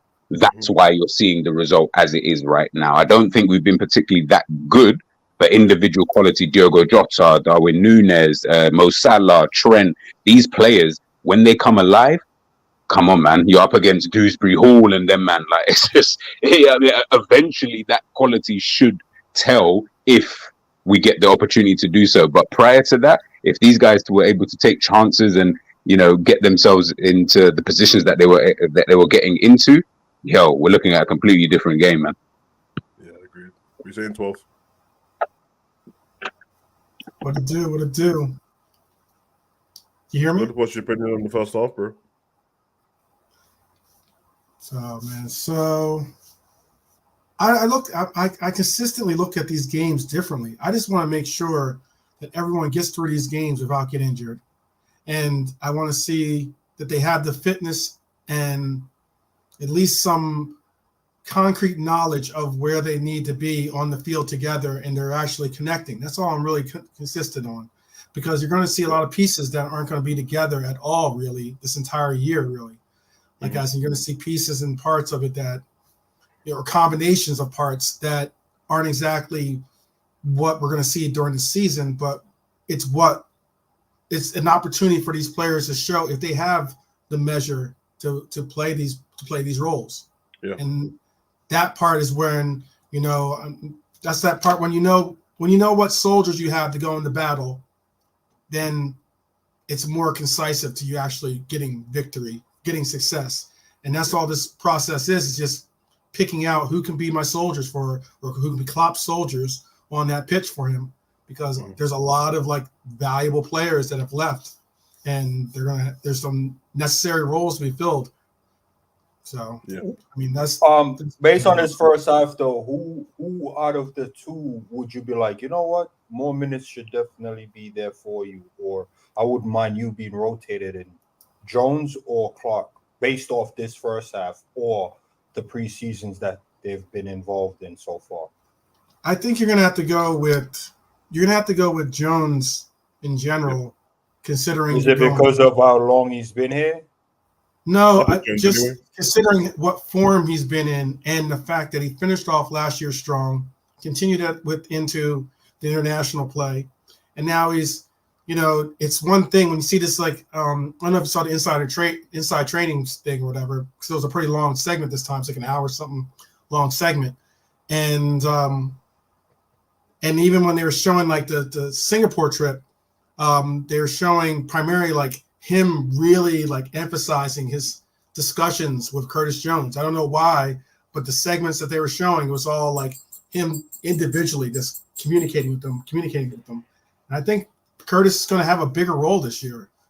I mean, he's going to have the opportunity to have a real significant starter role on this pitch. Yeah. Well, I'm happy about what Clark is. I'm happy to see that he's stepping up, man. He's been good in a couple of games now, and I think the first game in the first half, he was one of the best players in the first half. He's been good in this. But yeah, I just agree with what Cav said. Jones looks next level composed on the pitch. And sometimes just because you look the busier of the two doesn't mean you're doing more, bro. It's the unseen stuff, innit? Right. And Jones, when it comes to recycling the ball, I'll tell you what's good about both of them. Jones' pressing for us last season towards the end was really good. Bobby Clark's really good at that. But he can go into young person mode when you start running around trying to get everything back. Jones has learned now that I conserve my energy a little bit, press at the right times, because if you're going to press just to impress the manager, you're just going to get tired, bro. You need to press at the right times, you know what I mean, when it's triggered at different parts of the pitch. But I'm happy to see that they're both doing well. I think you're right. I think Jones is going to have a massive part to play this season. And it's good because I don't want midfielders coming into our squad. Yes, they know that Fab and Hendo's gone. But I still don't want them coming in the squad thinking, I've just got a spot in the squad when we got Curtis already. Let them work for it, innit? Because if Curtis plays better than McAllister, or if he plays better than Sabozalai, then we have to hold the bench. I don't care. Yeah. Are we saying that though because of the like? Yeah. And listen, I like Jones. Like I think again, pretty whatever. But like he's played very well today. Cav said it there. He's been very composed, just popping the ball off, recovery, all of that kind of stuff. But are we saying all of this because purely out of the fact that we don't have a better player anyway? Who, like, i.e., we don't have someone else who's coming in. So Jones at this moment in time, obviously we don't know what's going to happen. Transfer window, but because Jones is here at this current moment in time, we haven't got anybody better in these kind of positions. That's why he's playing. He's not actually the one I'm even too concerned about, really. Do you Anyway, mean Jones in the 6 or Jones in the 8? It depends really on how Klopp realistically wants to play it. Because I think Jones. I think if you're going to pick between Jones and McAllister in the 8, you're going to probably have to go with McAllister. I would think in the 8 because of how Jones, as you mentioned, it's the recovery, it's him in that kind of position. But when we saw McAllister in that 8, things did really start to happen. So I think it just depends on the opposition, so to speak. But again, it also then depends on what do you want that 6 to do? Do you know what I mean? Are we getting the 6 now to just do what Jones is doing? Just recycle possession, just keep the ball, just keep it ticking kind of thing? Or do you want, as people keep saying, and I keep seeing, we want a destroyer, we want Thanos in that middle of the, like, what is it that we're looking for, potentially moving forward? And that's why I'm looking at it thinking, like Jones, I don't mind him starting the season. If that's what we've got, I'm more than happy with, you know what I mean, Jones being there, because he deserves to be there based off what he done last season and then based on everything that we're seeing so far. But if we were to get someone else in, I'll say, as an example, just a wild example, if you got like a Chouameni as an example put in, are you then going to be like, Jones, you can still sit in the 6? Or nah, so you're right, but my point is, if I wasn't talking about Jones, it would still be the same point. All I'm trying to emphasize is whoever's the best person on the pitch at the time, whoever's the best in form, whoever I need them to play. Like, I don't, because obviously the assumption straight away from everyone is we lost 2 midfielders, so when Szoboszlai and McAllister come in, they're definitely going to start over everyone. I'm fine with people thinking that, but I don't want that to happen. I want it to be who's playing the best at the time. If I ask everyone, they're just going to tell me that McAllister and Szoboszlai are better than Jones, and that's fine. I don't mind. You've got more of a credence to say McAllister is because more of you watch McAllister than you watch Szoboszlai, bro. So that's fine. I don't mind that. But just to say that you should start over him because he's the new shiny toy and stuff like that. I mean, if you said that before when Jones was always injured and weren't having many good games, but if he's good, I just want him to play. If he's not playing very well, put the other guy in. Or they both might be playing good and one's playing really better. That's just how football is, though, and then play the person. I don't really mind. Yeah. We've made big subs, though, I think, man, because I just seen. Yeah, I was just going to add, you got to stick with Jones. I was going to add, you got to stick with Jones under the pretense that he's a man in form, and he look, if it wasn't for, apparently, he had 1 year. Last year was his last year to pretty much show it. And if he didn't show it, then they would have possibly been moving on from Curtis Jones. Okay. But I think that there's something that clicks. And like sometimes when you have certain players, all it takes is the opportunity to show your work. All of a sudden you get into that run, you get into that form, and all of a sudden everything becomes that much easier of a game for you, to the point where you kind of lose that, new shine of, or scared timidness that you would expect from some youthful player or youth style player. But Curtis Jones is the truth, dude, for real. Yeah, I think he's gonna shine, and it's not a matter of just opportunity. It's more so that, or not saying opportunity. It's not a matter of that. He's just here. He's just here, and he's the only option that we have. I think it's more than that. It's more so that he's really upped his game to the point where it's a decision now for you to drop him. I agree. Well, this is going to be a massive second half because I see they got the Cameron Gomez at the moment. I've never wanted someone to do so well in my life, bro. Yeah, I'm bigger than that. Yeah, you saying what? Yeah, you see, I see the whole thing. Okay, yeah, man. I just want him to do well, man. Don't get me wrong. If you end up not being good enough for Liverpool, then you're not good enough. Can't do nothing about that. But I just want him to do well, man. Because it sucks that he's had all of this problem. And I guess he has big highlighted performances when he goes wrong because he don't play enough games in it. So if you don't play enough, if you only have 5 games and 2 of them you made a mistake, that's massive. Mm-hmm. You can't get away from it. So there's definitely listen, man. There's pieces in this. Listen, like there's no getting around it. There's pieces, within this team. Of course there is, man. We've definitely got which is everybody knew. We've got quality within this team. I think obviously the deficiencies that we've got, I think they're just so obvious. That's what I think bugs a lot of people is that, okay, yeah, well, we defensively, in terms of in transition, we don't really look that well. And that was with Virgil, Konate, and... Okay, let it go forward here. Yeah, I mean, being there. But attacking, yeah. Yo! See what I'm saying? Do you see what I'm saying? The attacking sense. These man just decided to play FIFA instantly, bro. Okay, safe. From the attacking sense, boom, straight away. You know what I mean? Like, attacking-wise, I don't think we've ever been worried, really, in the attacking sense. It's just always... in that transition, how can we limit? You can't stop it because football's not like that. Yeah. Even Barcelona back in the day were conceding chances, just it wasn't as much as say everybody else. But they were still conceding. Does everyone have the feeling that it's got? Because I know I'm not speaking like that, and it's safe in it. Like everyone's got different opinions, and it don't bother me. Like maybe sometimes I'm too trusting in our team, but based on the way people talk about the defense. In different parts in it. You're not saying they're completely shit. You're just saying that over a long period of 38 games in a season, you're going to be found out in big parts. Do you not have the feeling that it's going to be like 17, 18 then? Where we're so good attacking, but we kept making goals and it's going to go against us. Yeah. Literally. We'll score goals, bro. I'm more than confident. We'll probably even be, I'm going to say the second or second, I'll go second highest scorers in the Premier League next season. I think I scored quite a lot of goals last season. Wait, who's going to be first? Who do you think's going to be first? It'll be Manchester City regardless because they have a player. If Holland scored 50 goals on his own, then yeah. Yeah, like no one on our team is going to get them kind of numbers. 50 goals again next season. Do you think he's scoring 50? I don't think he would even need to. I just think that at them as a team, they'll always. Obviously, there's going to be the odd times, but I just think them as a team, in a general sense, they're a type of team that. They create way more chances than everybody else anyway. And they have players in their team who can always score. We don't have that many players in the team who all play at once who score. We talk about the attack. Only 3 of them can play. Do you know? It's not like we have 6 attackers who all play at the same. They've got too many players in their team. I disagree. One, I'm hoping that we do get to see a front 4 actually, or no. But it's what I'm saying. You're hoping. But the reality is, are we going to see that over a season where we're going to see 4 attack? No, I think it will be the 3 that we will see. I think we're going to line up in a 4-3-3 for the most part again all year.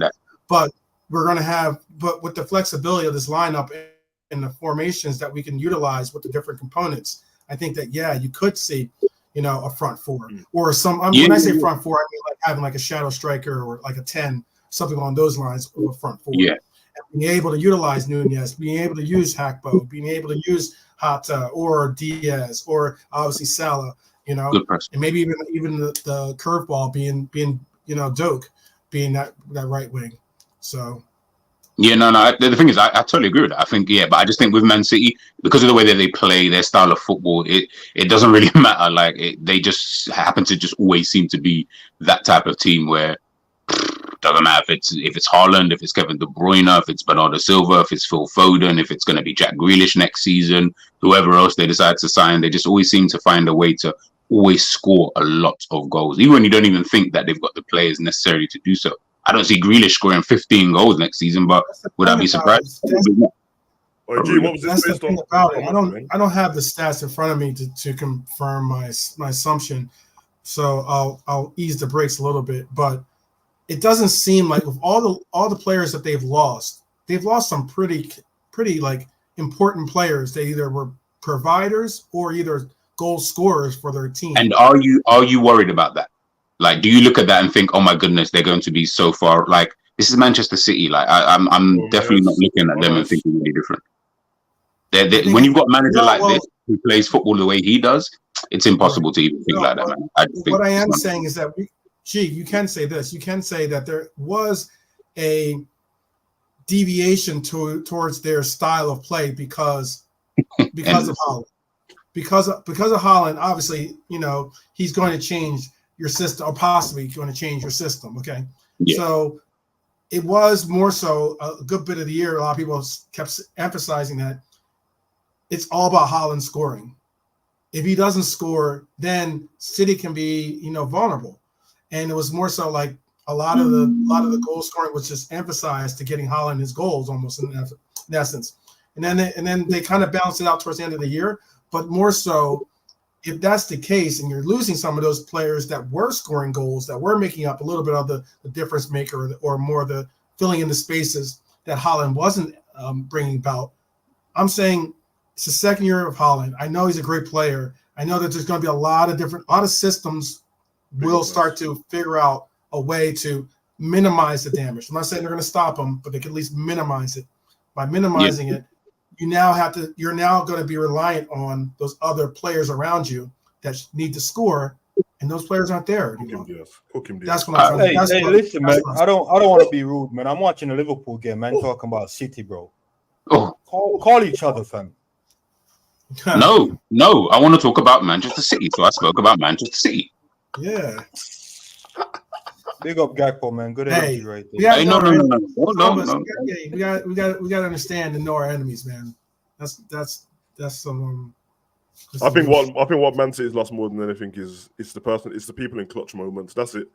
Then they're still going to be better than everyone, and you're going to have to find a way out to be better.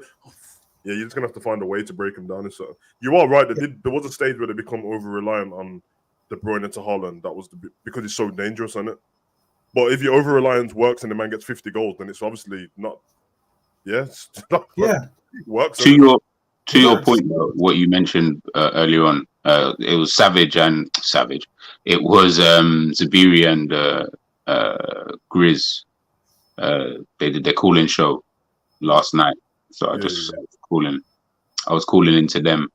It was just really just to talk about the. I think I spoke about this before on Enza's show about expectation versus reality kind of thing. Yeah, just talking about that, expectations of fans versus the reality of what we're actually seeing, or what we've seen, kind of thing. You as a fan, how long you supported the football club and stuff like that. So what your expectations for the football club, kind of would be, kind of thing. So it was just based what my expectation for this watch along is to identify talents and good moments and link up and assessing the squad. Not it says City, man. No. You see all of that kind of stuff. Yeah, I hear you to a certain degree, but the reality is, not you specifically, but some people are also, and you included, you're gonna sit there and say, yeah, we're supposed to be challenging and stuff like that. Who are we challenging? Are we challenging nobody? We're challenging Manchester City. So of course we're going to then need to we're challenging Leicester right now, bro. But you know what I mean. But you know what I mean, though, bro. Like it's not about. We only play City twice. We only play them twice, bro. Out of 30. And what does that? Then what does that mean? We only play Leicester once. It's only 6 points, bro. We can lose both games to them and still win the league. That's what that means.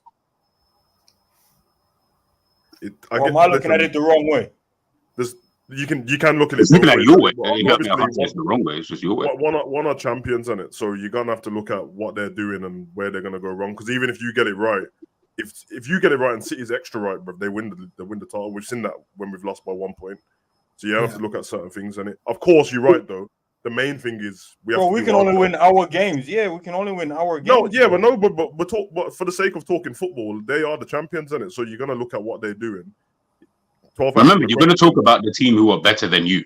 So it's just inevitable. Like, you're going to talk about the people who are better than you because you're also trying to figure out, well, how can we be better than that? So inevitably, you're going to need to then think about, okay, cool. Why is it they're better than us? Have we got those same components? If not, why don't we have those same components? Is it about money? Is it about this? Is it about the way we're playing? So it's just one of them ones, man. Hold on a minute, bro. I'm not tripping. This second half team passed the ball around way faster, bro. Yeah, they do. Because they got Gakpo in the team. That's what I'm telling you, man, about Gakpo. No, but he's one person, bro. I just watched that between what Gakpo wasn't even involved in between Harvey and that, bro. We just played that. Oh. So Barzilai, even McConnell, bro, like. Nah, bro, Savage. There's a few men on this team right here. The link up is mad. That's what I was trying to tell you with the Jones and the Jota on the left. The way they move the ball on the left is a lot slower than how Salah being isolated on the right moves the ball. You see what I'm trying to say? With Oh, yeah, Salah- these men, bro, they're about moving it, fam. These men ain't doing the touching, looking around, trying to control Go on. nothing, man. These men are just Diaz? playing ball, bro. Pass again. Finish. Oh, why did you have to flip and take the touch, my bro? Just shoot. Yeah, it's mad still. But yeah, nah, I hear your points, man. It's just But I do. But again, I fully hear what you're saying. At the end of the day, look, it is trying to concentrate more or less on your own team. But I think it's just how I always am. How I always am, man. It's just. Nah, I think you might be right still, because when we heard Klopp speak the other day, he mentioned that as well about moving the ball quicker, and it must be when you've done your training and that. It must be annoying when you put the man on the pitch and then they start going back to the laboured passing and that. Yeah, Move the ball quicker, man. Because every time you don't move the ball quick, bro, you just give the team another chance to get back into. Why do you think that is? Because they're so used to it. No. Why do you think we're seeing such a difference? I mean, obviously, it's a bit unfair because the first half has happened and then you're now going into the second half, so maybe it's a bit different. But why do you think that is? Like, we've seen the second look, they're winning the ball back. I'll tell you why, bro. Because they had the team that played in the first half. Yeah, they got their halftime team talk, and the team was about to come on and said, "We can't play like that, bro." yeah, you know when you're sitting down listening to the because if the gaffer's sitting in front of you and you're on the bench and he can hear everything he's saying, is like they need to move the ball quicker. You're just like, we're part of the fringe squad, bro. So I need to get on the pitch and start moving the ball rapid, bro. And don't get me wrong, there's times in the game where you have to move the ball a bit slower and be, oh my god, don't cook him. When he sorts out that final third, dog, bro, I swear, bro.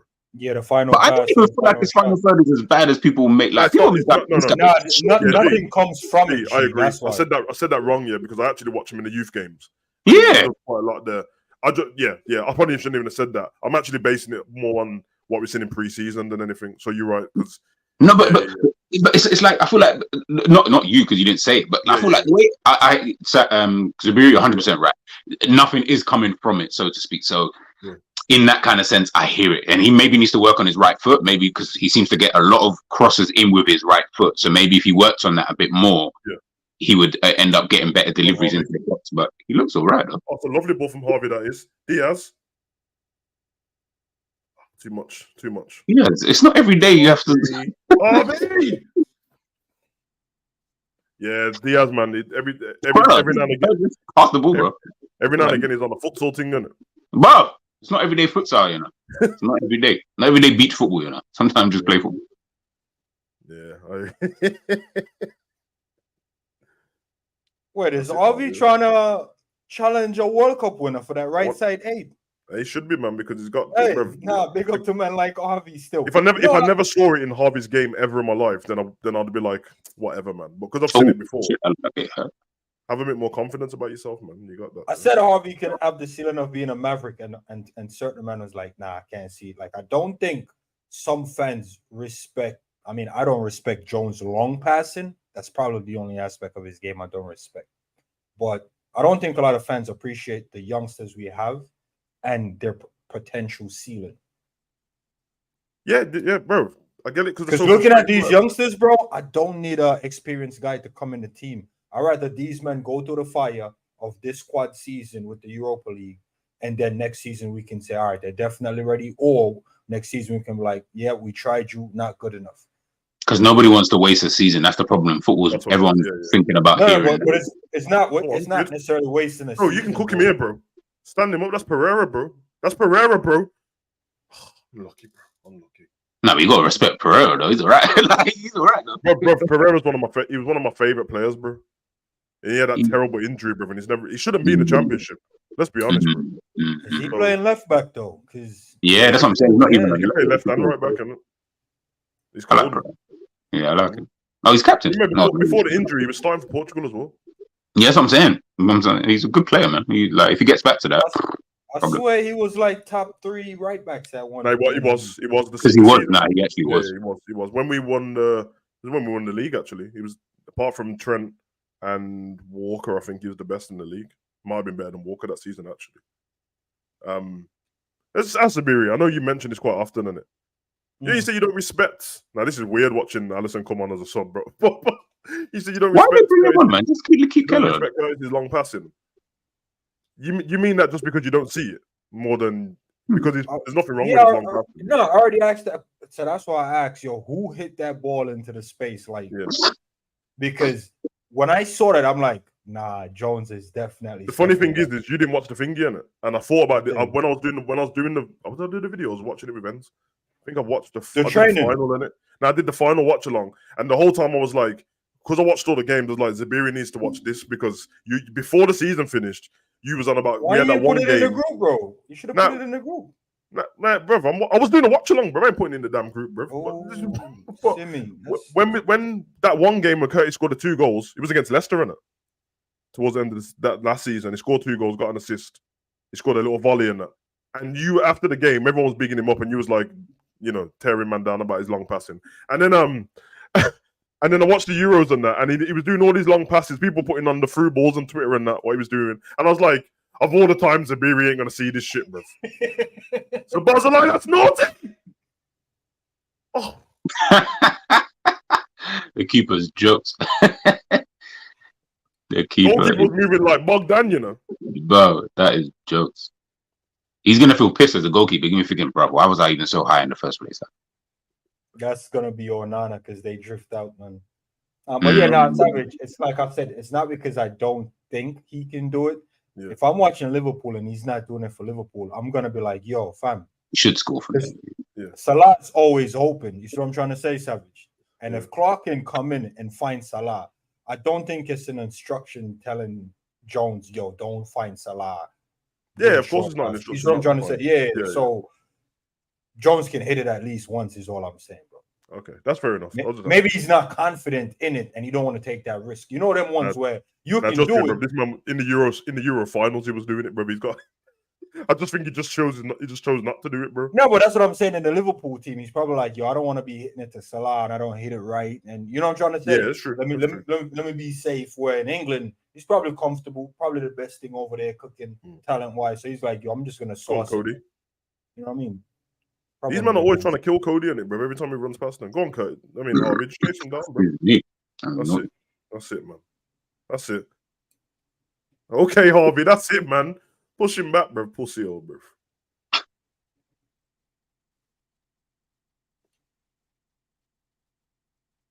Yeah, these lot got tech, man. I like it still. 62 minutes gone in the game. We got everyone in the chat. I think we had about 90% in possession at one point. Yeah. Might drop off now. I think they're trying to get back into it, but Jesus Christ, this team is on them. Yeah, man.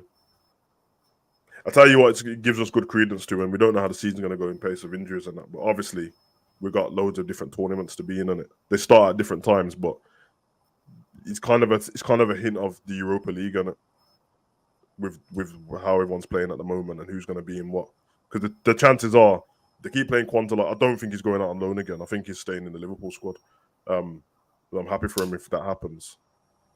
So I'm guessing. I'm looking at the Europa League. I'm not saying take the Europa League completely lightly, but you're going to have to change the teams. Can't play on Thursday and Monday, bro, every 2 times. So some of these are going to have to play. And oh! Was that Benjamin, bro? He wasn't it. All about the Benjamin, man. Young Ben Doken, that, bro. Come on. Yeah. Good goal. Nice little lurk around the back post, man. Good goal. Man. I think that's sealed. I think that's officially all of our attackers scoring, bro. When I said all, I mean all. Nah, because you still got Diaz, Gakpo. Yeah, no, Diaz scored. Diaz you mean the whole preseason? Yeah. Oh, you mean the whole pre? Yeah. And I'm just saying. I mean, today I was like, there's only been 4 goals. Oh no, not today, man. That's what I was like. Shit, maybe I'm slow. Like maybe I'm behind you. Like, I have to refresh the flipping. He thought he was on that Mumbai internet, bro. Bro, I was honestly because Savage keeps saying certain things, and I'm not seeing it at the exact same time that he's saying it. Like, and I'm thinking, bro, am I that behind? Like, but I'm only like a second or 2 behind you. No, I'm just talking about since the camps linked up Germany. Yeah, no, you're right. Yeah, you're right. Everyone's got the goals, which is good for the attack, man. Really good. Yeah. And to be fair, the man who needed more of the goals has got more of the goals in Nunes, isn't it? So, which is funny. I find that hilarious. I mean, to be fair, he was the top goal scorer for us in the last preseason as well. Yeah. He's just got to stop overthinking shit, bro. I think at this point, anyone who's got any questions about like certain qualities has got, it's not going to change how you feel about the first touch and all these different things. Yo, ref, man. But what can change is he can just start finishing it and stop overthinking. As long as he does that, keep telling him, man, just do the Vardy thing, bro. I don't need him to do a madness. Just roast the ball in front of the goal on it. Need to tighten Simple play, up, man. Just play simple. Yeah. Need to tighten up Diaz's finishing as well, man. Man doing that, not like Rashford still, but the extra touch in the, you know what I'm trying to say, for the highlight reel in that, bro. Bro, just put it in the net, man. I'm be trying to like. I think he's just naturally like that, though. He just wanted but some of them stuff you gotta brush off, man. I know when you get the diamond out the dirt, there's dirt on it in that, bro. Brush that off. Oh, I like that. I'm gonna use that, and I'm not gonna say you said it. No, it's fine. somebody else did that. It'd have been problems, but nah, it's fine. Yeah, I was about to say, man, you should be used to that in this space, bro. Man, just take your shit and don't say anything, bro. Yeah, you know what I'm trying to say. I'm not gonna include you in the other man, them. You know what I'm trying to say, but the killer is when man go on another channel, especially people in the chat, and they'll just use it as a super chat, bro. And I'm like, bro, that was my I know you. My joke, bro. What you mean, bro? you know why I respect it? It's because you said it to my face. If you'd have just did it off the ones, I'm like, yo, why didn't you tell me you was gonna use it, fam? No. I'll tell you. Don't worry. I'll always say I'm gonna use that because I like it. It's a compliment. Ideas is a gunman still. Oh, Zibiri just made that comment about Diaz, and he did that. Oh, good shot! And he did that pass for no reason, bro. Yo, nah, this guy is cold still. You know, nah, Cody's the man still. You know what I always find with like Cody is what I find always interesting about the way he plays. Yeah, obviously, I'm assuming he will start the season. Yeah. Is when he plays, like I said, when he gets like when he's on it, if that makes sense. Yeah, we see it there. Yeah, I mean, and we've seen it in other games last season. My only thing with Cody is that when he ghosts, it's like Firmino. Like it used to piss me off. Like you ghost, and when you ghost, it kind of ruins the attack almost because we kind of need you to be on job, like you know, as much as humanly possible. Like, I agree. But when he's on it, he does look very, very good. The funny thing is about our attackers, bro. I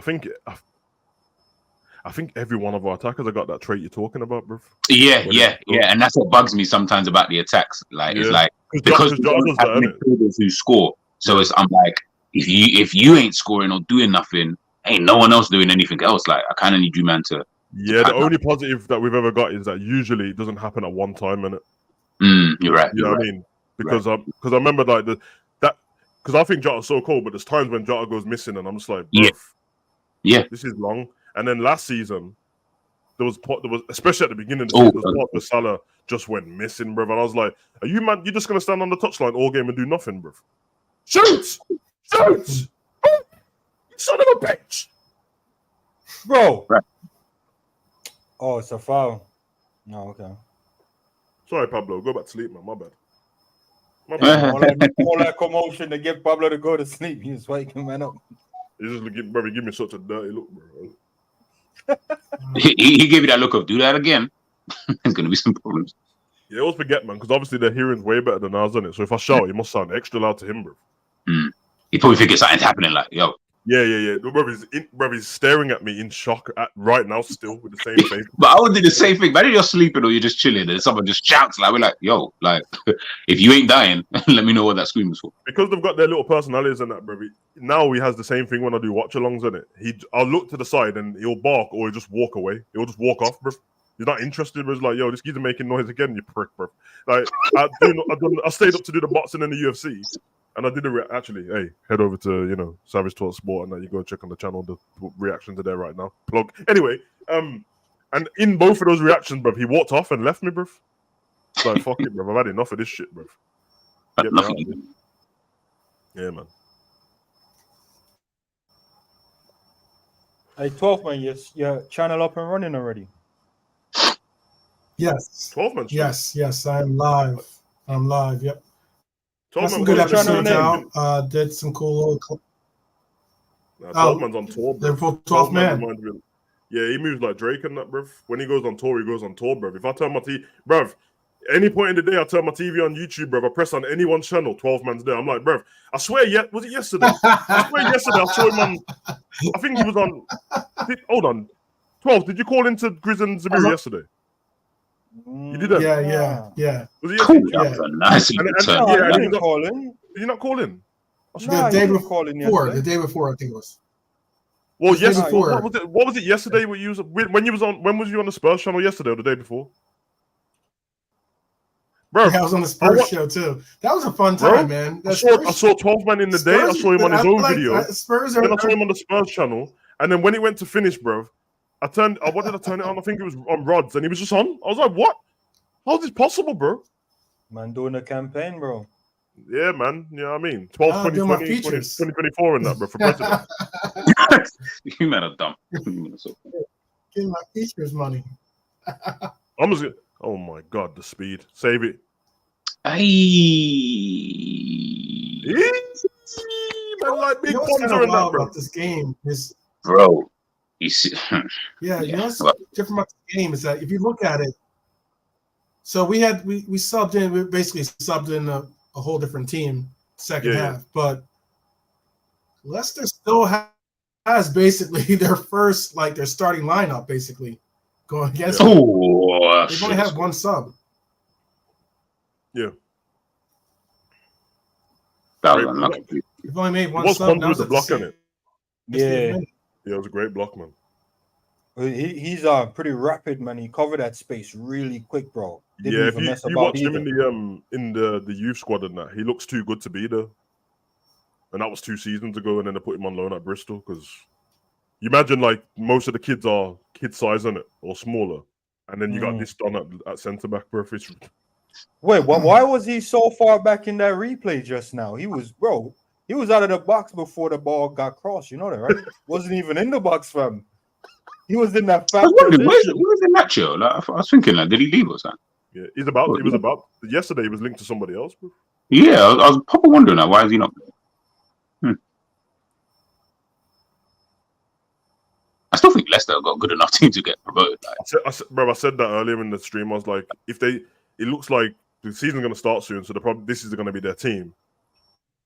Their team's good enough to come straight back out the Championship. Yeah, bro. Like they still got ballers in this team. People like Southampton and that might fail though. They might be done. Yeah, they've been teetering on the brink of relegation for the last 4 seasons, bro. So don't even know how they got out of that, man. But you think about Ndidi, Inacio, Patson Dakar. You got Vardy. Yeah, Ndidi in the like. Bro, if you can't get out with that team, bro, honestly. Yeah. That's what I said at the beginning, man. It shocked me that like. That Dak, I know Zabiri made a comment on it and he's right, but just as him as a person, it shocked me that he was even willing to go to the Championship, bro. It's just a certain caliber of player. I mean, he didn't do much in the past 2 seasons at Leicester. No, but I mean him as a player. I don't mean our opinion on him because you're right. I'm saying him as a person before you get to a club like that.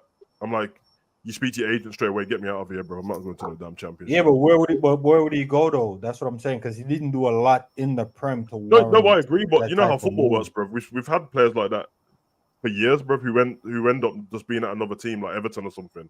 You're like, how you didn't even? In fact, Everton is the best option. That's what I mean. Well, like a Wolves, like yeah.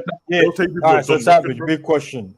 Stay with Leicester in the Championship or come to Everton? That's a great ball. You know what that's like. So I'm saying you got to work on that, right? Yes! Oh shit, man! Who's good? I can't get a break. Diaz. Oh dear. Oh, so offside. Yeah, and I was also thinking, then, man, Gomez can never score for Liverpool, innit? He headed it back across. So like Gomez is never gonna get a goal, bro. I'm gonna put a bet on the season for him to score still. 100 quid on it, bro. Might lose my money still. Can't even lie. But... Yeah, I was gonna say, like, I feel like. What does he have? 2 goals. It's been 8-9 years now, like. Who Gomez? 2 goals, 7 years. I gave him 2 out of nowhere. Man just made up 2 goals for him and he ain't scored, bro. He's a berry, man.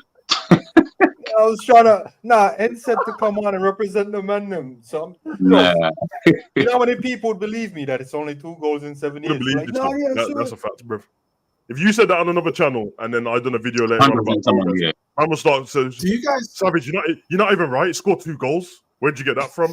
I watched the games. No, you didn't. I watched the games. Cook him. Colombian export. Cocaina. Skabal! Yeah. Do you watch much championship? Do you watch a little EFL? I used to, but not as much anymore. Like that's actually one league I don't, unless it's QPR. If it's not QPR, then I don't watch it. What are you saying? You want to sign up Sander Berge on that, bro? Because he's a baller still. I know man don't want him, bro, but he's actually good, you know, bro. Listen, man, I'm not trying to argue with you, Savage, man. I can't lie. I kind of want to sign him just to piss the fan base off, bro. Bro. Man, like Chowdhury, you know. No, I was asking because Savage, do you watch championship? Yeah. At all? Yeah. This I was just looking motherfucker's at on Sky Sports, bro.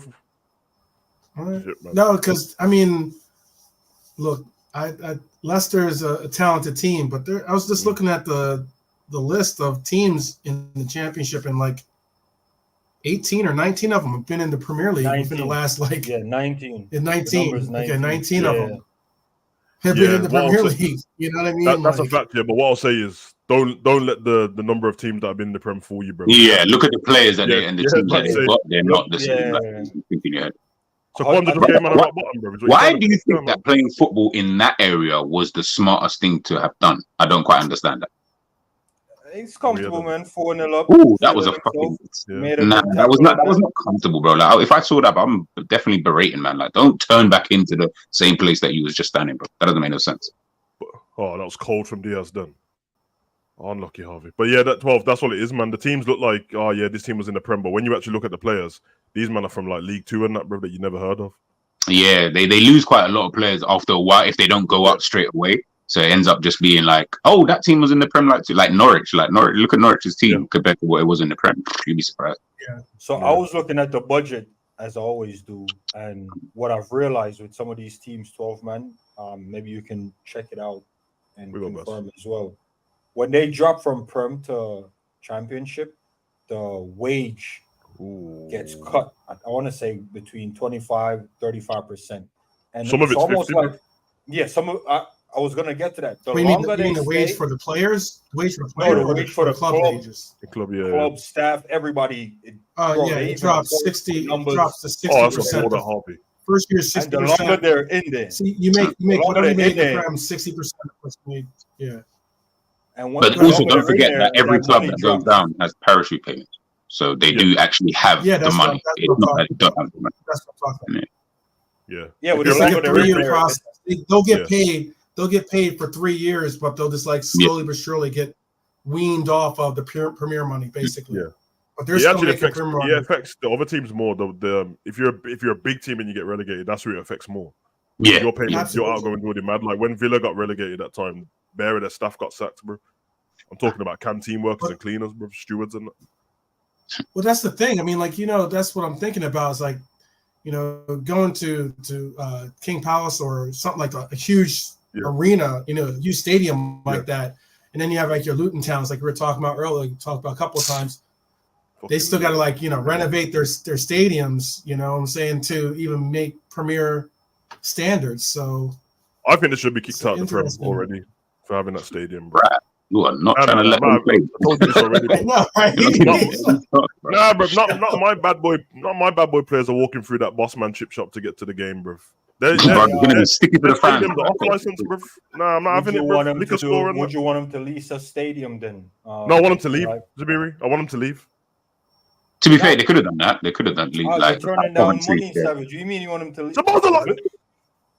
If we can lease them, we'll make money off their home games as well, because we're gonna. I don't even like Luton as it is, bro. And anyone from Luton in the chat, you might have to hold that store. I don't like your place. It's trash, bro. Man already knows. It's the army. You know what's mad? I went to university there. That's so crazy. Yeah, bro. So you know about the surrounding area, bro. I agree. Yeah. Hey, let me just tell you, Stu. Luton is the armpit of the UK. Yeah. The smelly armpit of the UK. Yeah. You want to know who comes from? Tommy Robinson and DT from Arsenal Fan TV come from Luton, bro. That's all you need to know about that, bro. So, say swear, Tommy Robinson is from Luton. I didn't. Yeah, bro. See, you start to add up in it. DT Robinson. Hey, the less said about that, the better, boy. Man like Scanlon, my driller, bro. Yeah. Sorry, I got a bit gas, man. Anyway, allow me, bro. That is crazy. Cooking, I bro. just watched a special on that too, on the AFT. Why they were used to be Arsenal fan TV, and they had to change it to AFTV Arsenal told them to change it, innit? because Bro, Arsenal said, "Yo, change that name, bro." No, Like, no don't one have man us associated with us, bro. Exactly. it was apparently it was affecting their ratings and their fans, their people that were tuning in and subscribing. Yeah. The plus I'll say to that is that's how you know how big and effective that channel actually was. Yeah. Your channel can be like a YouTube football channel can be so big that you actually get the football club telling you, nah, you man need to, like, imagine all of our channels right now. Like, you think Liverpool are calling us to say, yo, don't talk about, no, they don't care about us. But them lot. I mean, the plus is Arsenal fan TV, bro. Let's be honest, bro. Everyone already knows what the A stands for, so no one even gives a damn. It even affected them, bro. Exactly. Yeah, Arsenal being butthurt. It's because you know where that come from, though, innit? That's some of the players, man. You know, like the Ray Paulers and all that, bro. Yeah. Bellerin, them man have gone, listen, bro, sort this out, bro. This is foolishness, bro. Because I saw when Robbie was on TalkSport, he's been on there twice, but that last time when he was Ray Paulers trying to cook him and that, and he's like, let's be honest, bro. You only make money when Arsenal don't do well and that. And Robbie's like, do you want to see my analytics, bro? Because that's not true, bro. All my money doesn't come from views, bro. And it's a business now. Yeah. Employ people. It is a business, yeah. Yeah, the special I saw was on all the people that have been fired from their station. Actually, it was an interesting special. Yeah, and it was like the scandals all related to it and everything else. It's pretty interesting. Yeah. End of the day, man started that business for himself and on his own, and you have to start picking on it early, bro. All credit. Yeah, you have to. When we do this content creating thing, bro, and however you want to take it, if you want to do it just for fun, if you eventually want to make money, or you get to that stage where you start to make money and it starts to make you more money than your regular job, then obviously you choose what to do. But you have to make up your mind of how you want to run the business. Do you want to be PC? Do you want to keep the way you're doing stuff? Because it can be hard, isn't it, man? It is. Yeah, that's why I wouldn't want to branch out too far, because I can't not be myself, bro. It would piss me off. Right, but that's difficult because, like, realistically speaking, one, I'm sure you have friends that possibly play, or have played, in the league. Yeah. It's difficult to be, sometimes non-biased or to truly be critical of their play or critical of like the teams that they play on. It's hard. And then to the fact that a lot of those, if you ever have hopes or aspirations to go on to a higher level of, a higher reach, you're going to have to deal with those. Like, hey, they're not going to allow for you to have interviews with certain players because you said certain things on the stream or some crap like that.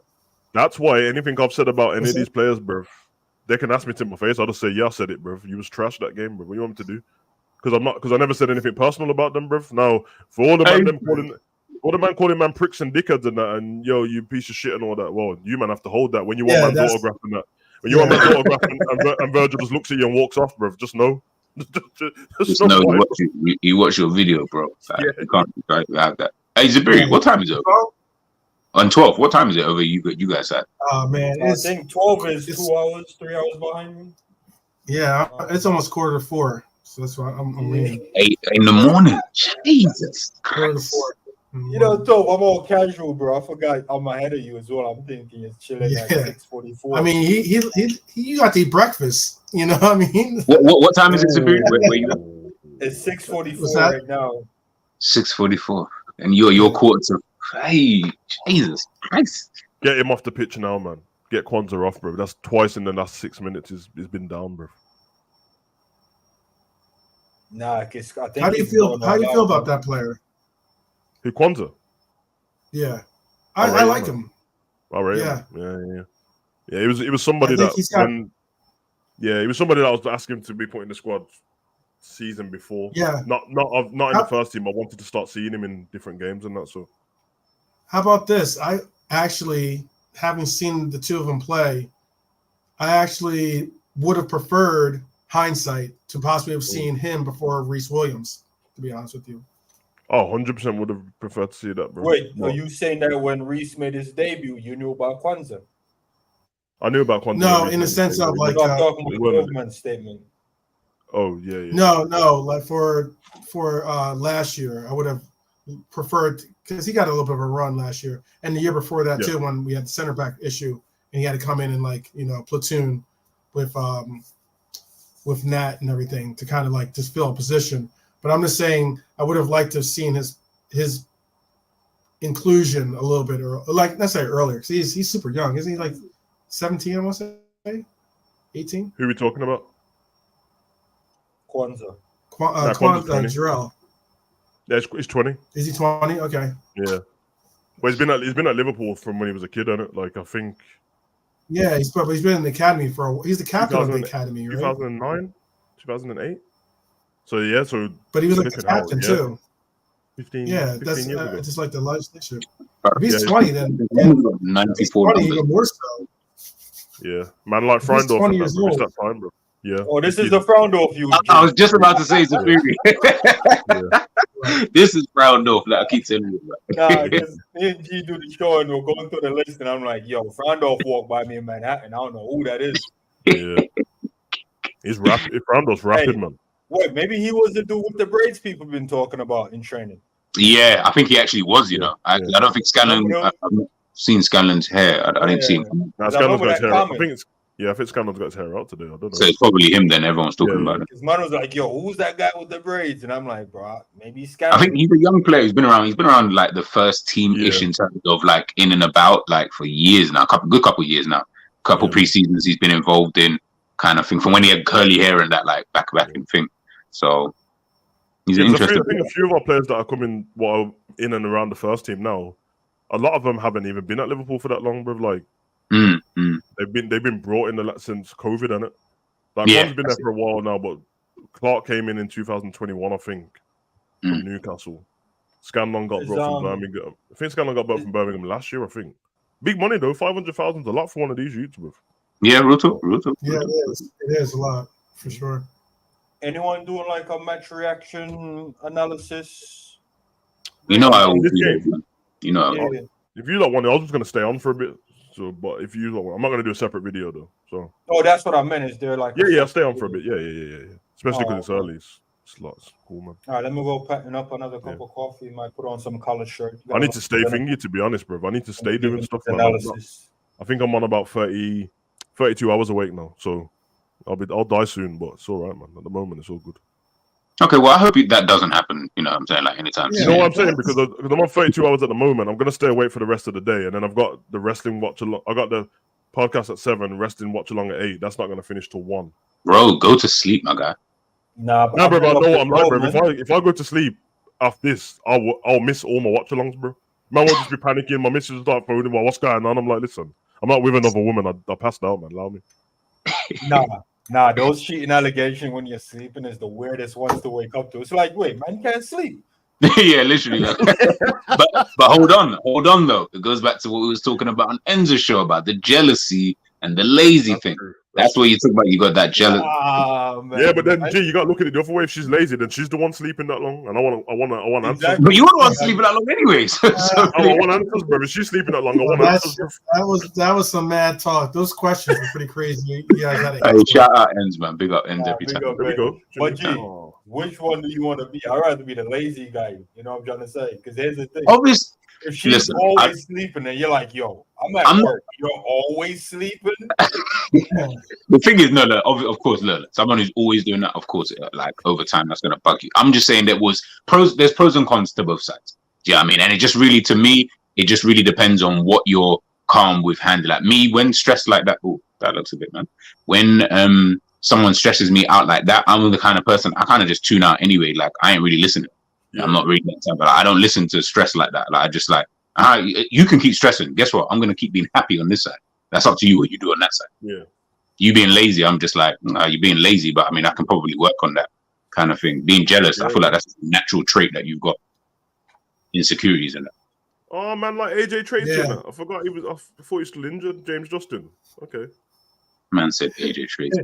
But if she's jealous, you can end up dead. That's the difference. You know what I'm saying? There's extremes. She ain't never getting around to it. She ain't never getting around to it if she's lazy. Look at it that way. You know what I'm saying? So thank you. Like there's the pros and cons. Going dark just now, man. Man said if she's lazy, she won't kill you. But if she's up and active, jealousy. While she's lazy, don't take care of herself. Being jealous, as 12 said, it can get women to that point. We've seen it. Blah blah blah. Being lazy, you're not gonna get to a point of I want to kill this guy. It's just, lazy, like, in nature. Plot twist. If she's lazy and she's trying to make you aki and selfish, she might not clean the aki right, and then you poison, fam. You know what I'm saying? I hear you. But would you rather be poisoned or would you rather be stabbed to death? That's a good question. Mad question. You want to be poisoned because somebody is negligent, lazy, or do you want to be stabbed to death? And you know that stab is going to be like the jealous type of stab to death. Yeah, exactly. That's what I'm saying, bro. Like there's levels. Still, man the most extreme version of it. Most extreme version. My own context. I had to add. Yeah, Nacho should have done better. Yeah, he should be actually scoring. The offside? Yeah, it was. Yeah. I think Leicester just I said it before, when we scored the goals, as soon as when we play badly and then we score kind of out of nowhere, it's like the other team just get. Yeah. You froze. And what happened? Yeah. You know what happened there? That's exactly what they do. His jealous girlfriend didn't want him talking to the man. Nah, I can't have this. Or the lazy girlfriend just tripped over the cable. We got Enz. What's the score? 4-0, bro. Yeah, I think Enz might have called the scoreline still. Enz in the zoo, man. Yeah, he's still at the zoo. You only just got there? When we started the stream, man. Why you got G like this, man? It's funny, bro. Guys, if you want G as your profile picture, clip it up now, bro. Matter of fact, I'm gonna take a little clip of that still. Hold him right there. Trying to talk crap. I'm like, look, bro, your day's out,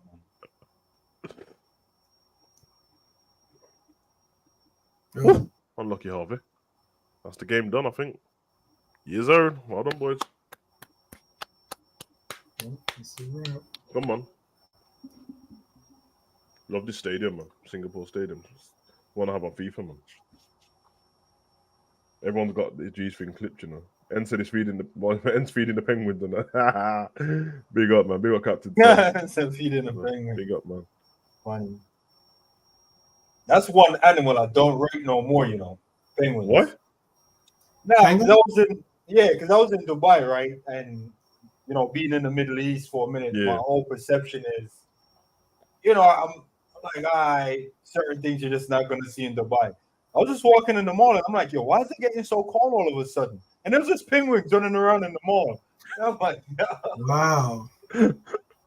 I like the thingy ones, man. The rock hopper penguins, bro. The ones with the mad eyebrows and that. They're G stuff. Yeah. Yeah. I told man, take the camera off Darwin, bro. I told you this man looks confused every time you put the camera on him, bro. Well done, man. Nice little win. And G said resend the link. I'll put it back in the chat, bro. And then, I mean, nice little light one on that. I'm take a quick little intermission and make some coffee.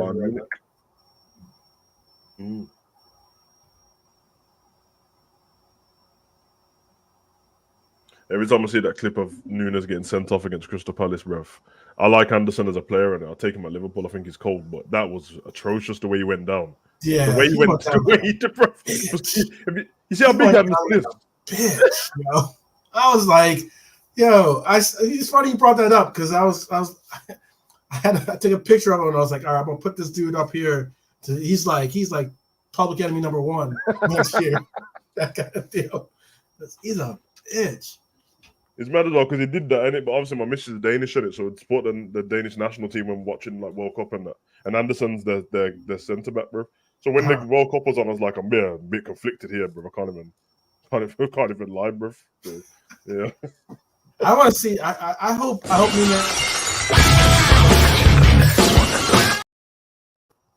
he's back. Yeah, all you pussy holes with clips. Yeah, I'm here for you, bro. You pussy holes, I see you, and I hear you. I keep forgetting that when you shit cuts out, you can still see what's going on, bro. Bro, I got a WhatsApp. It's like because I'm on my phone. I got like a WhatsApp call, and then it's like it just come through straight away. I was like, bro, for fuck's sake. That's funny, bro. Yeah, man.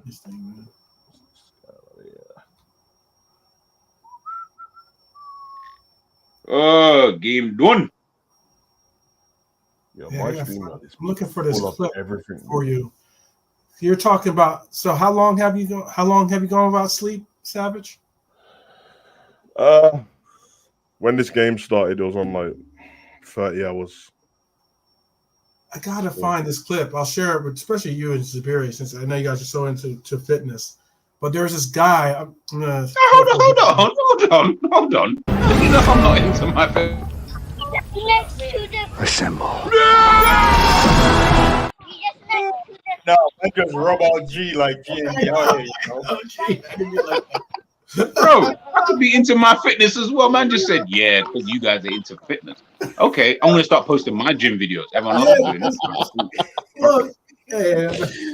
Oh, shit, man. Ends on that Zoom Wi-Fi. What you say, man? Man, like Enzo winning that, bro. Crikey, man. What do you even mean, you flaming galah? Man's out there with the crocodiles and that. Kangaroo. From the kangaroo. Backpack ends, you know. Ain't got the little Capri Suns in the backpack and that. Yeah, you're on that zoo Wi-Fi. I know that zoo Hey, Wi-Fi. don't put your mouth on there. Man's on that It's back kidnapper to ball Wi-Fi. alone. You know the kidnappers giving man a little bit of Wi-Fi to be in the basement. That's what he's on.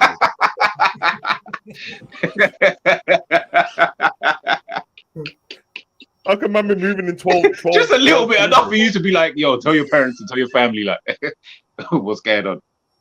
Oh, Bro, shit. man moving in 112p and that, bro. What's going on, bro? 2 frames per second and that.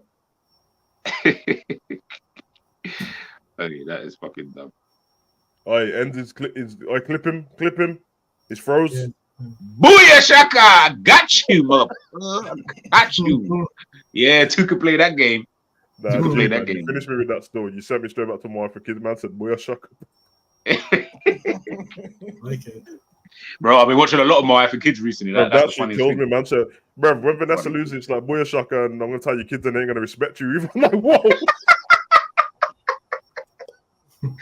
And the thing is, it's the fact that Junior's so up in her face, like they ain't gonna respect you. I was like, rah, like I you can't don't lie, need to bro. go that far. Yo, them Vanessas were good food still. Both of them. Obviously, there's only the main Vanessa. You know what I'm Megan. saying? Megan Good and that. You know what I mean? But over Vanessa was good food though. No. I'm not saying that she fully was, but there's. Yeah. You know, I tell you when over Vanessa was good food. You know what I'm talking about. We don't have to go into detail, but you know when it's getting to the last stage of my Africa's about to finish, and there was in Miami and that, in Hawaii. Yeah. Oh, yeah. That's when Junior was hanging around with the Zesty boys in it, and he didn't know. Brother. But Yo, you know what I found funny? You know what I found funny about Junior? His character development was so like, I don't know, it just got funny and funnier, and he got dumber and dumber as the years went on. Like he wasn't as clueless before. Like I found that. Yeah, because the ones at the beginning, when you watch it back, you're like, oh, the mate is like acting extra stupid. He's just acting stupid, isn't it? And it's like, oh, that's unbelievable. As it went on, the development is like, this is actually funny, bro, because man is like, I was just walking around talking about, yo, she just pissed me off all the time. She just wanted to look after the baby. And the geezer's like, in small shorts and that, like, nah, I understand, man. Come and play ball with the boys and that, bro. And I'm like, what? Why is everyone in small shorts, bro? This is so gay, bro. And it was all the sexual like innuendos that was being put out there, and he just wasn't getting any of the like, yo, he doesn't play for that team, man. He doesn't play for that. I think he tried to give Junior a drink and then he's like, here, taste this. It's conk. And he's like, what? It's conk. Like, what? I was like, I'm not eating any or drinking anything that's called conk, and especially from no dude. No man can give me a drink in small shorts, bro, topless and that. No, bro. Oh, man, yo. There we go, man. 4-0. Now, what do you think about the game, boys? You know what I mean? Defensive issues solved, I guess, based on the scoreline and how people was reacting. That's one narrative to take away. Nah, solid, man. I don't think I had any doubts with the attack. There was a few doubts with the midfield. There was a few the things the manager is saying. I think I'm gonna be falling back into that drop out movement because man tell me one thing and do another thing, bro. I lost the trust already from one preseason game, bro. Man telling me Trent was gonna be right back again. I ain't see that, bro. I ain't see that not once. So I don't think I can trust this manager. The first team looked like it didn't carry out his instruction. Second team was not playing with his instruction. So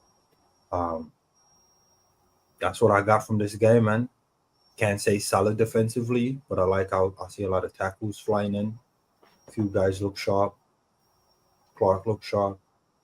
A few laywood touches around the box. Need to tighten that up. A few extra touches from Diaz. Need to tighten that up. Everybody else, I think, had a fairly decent game, man. No complaints. Kelleher, big save. Let's not forget about that. Great big save. Moment too. Big save, bro. So big up to him for that. The middle of the defense, when the center back splits, that's always going to be a space being exploited. So I think we'll see a lot of teams try to find that type of pass as well. Because I want to say for Goethe Firth, or maybe it was the team before them, they were also finding those passes through the middle.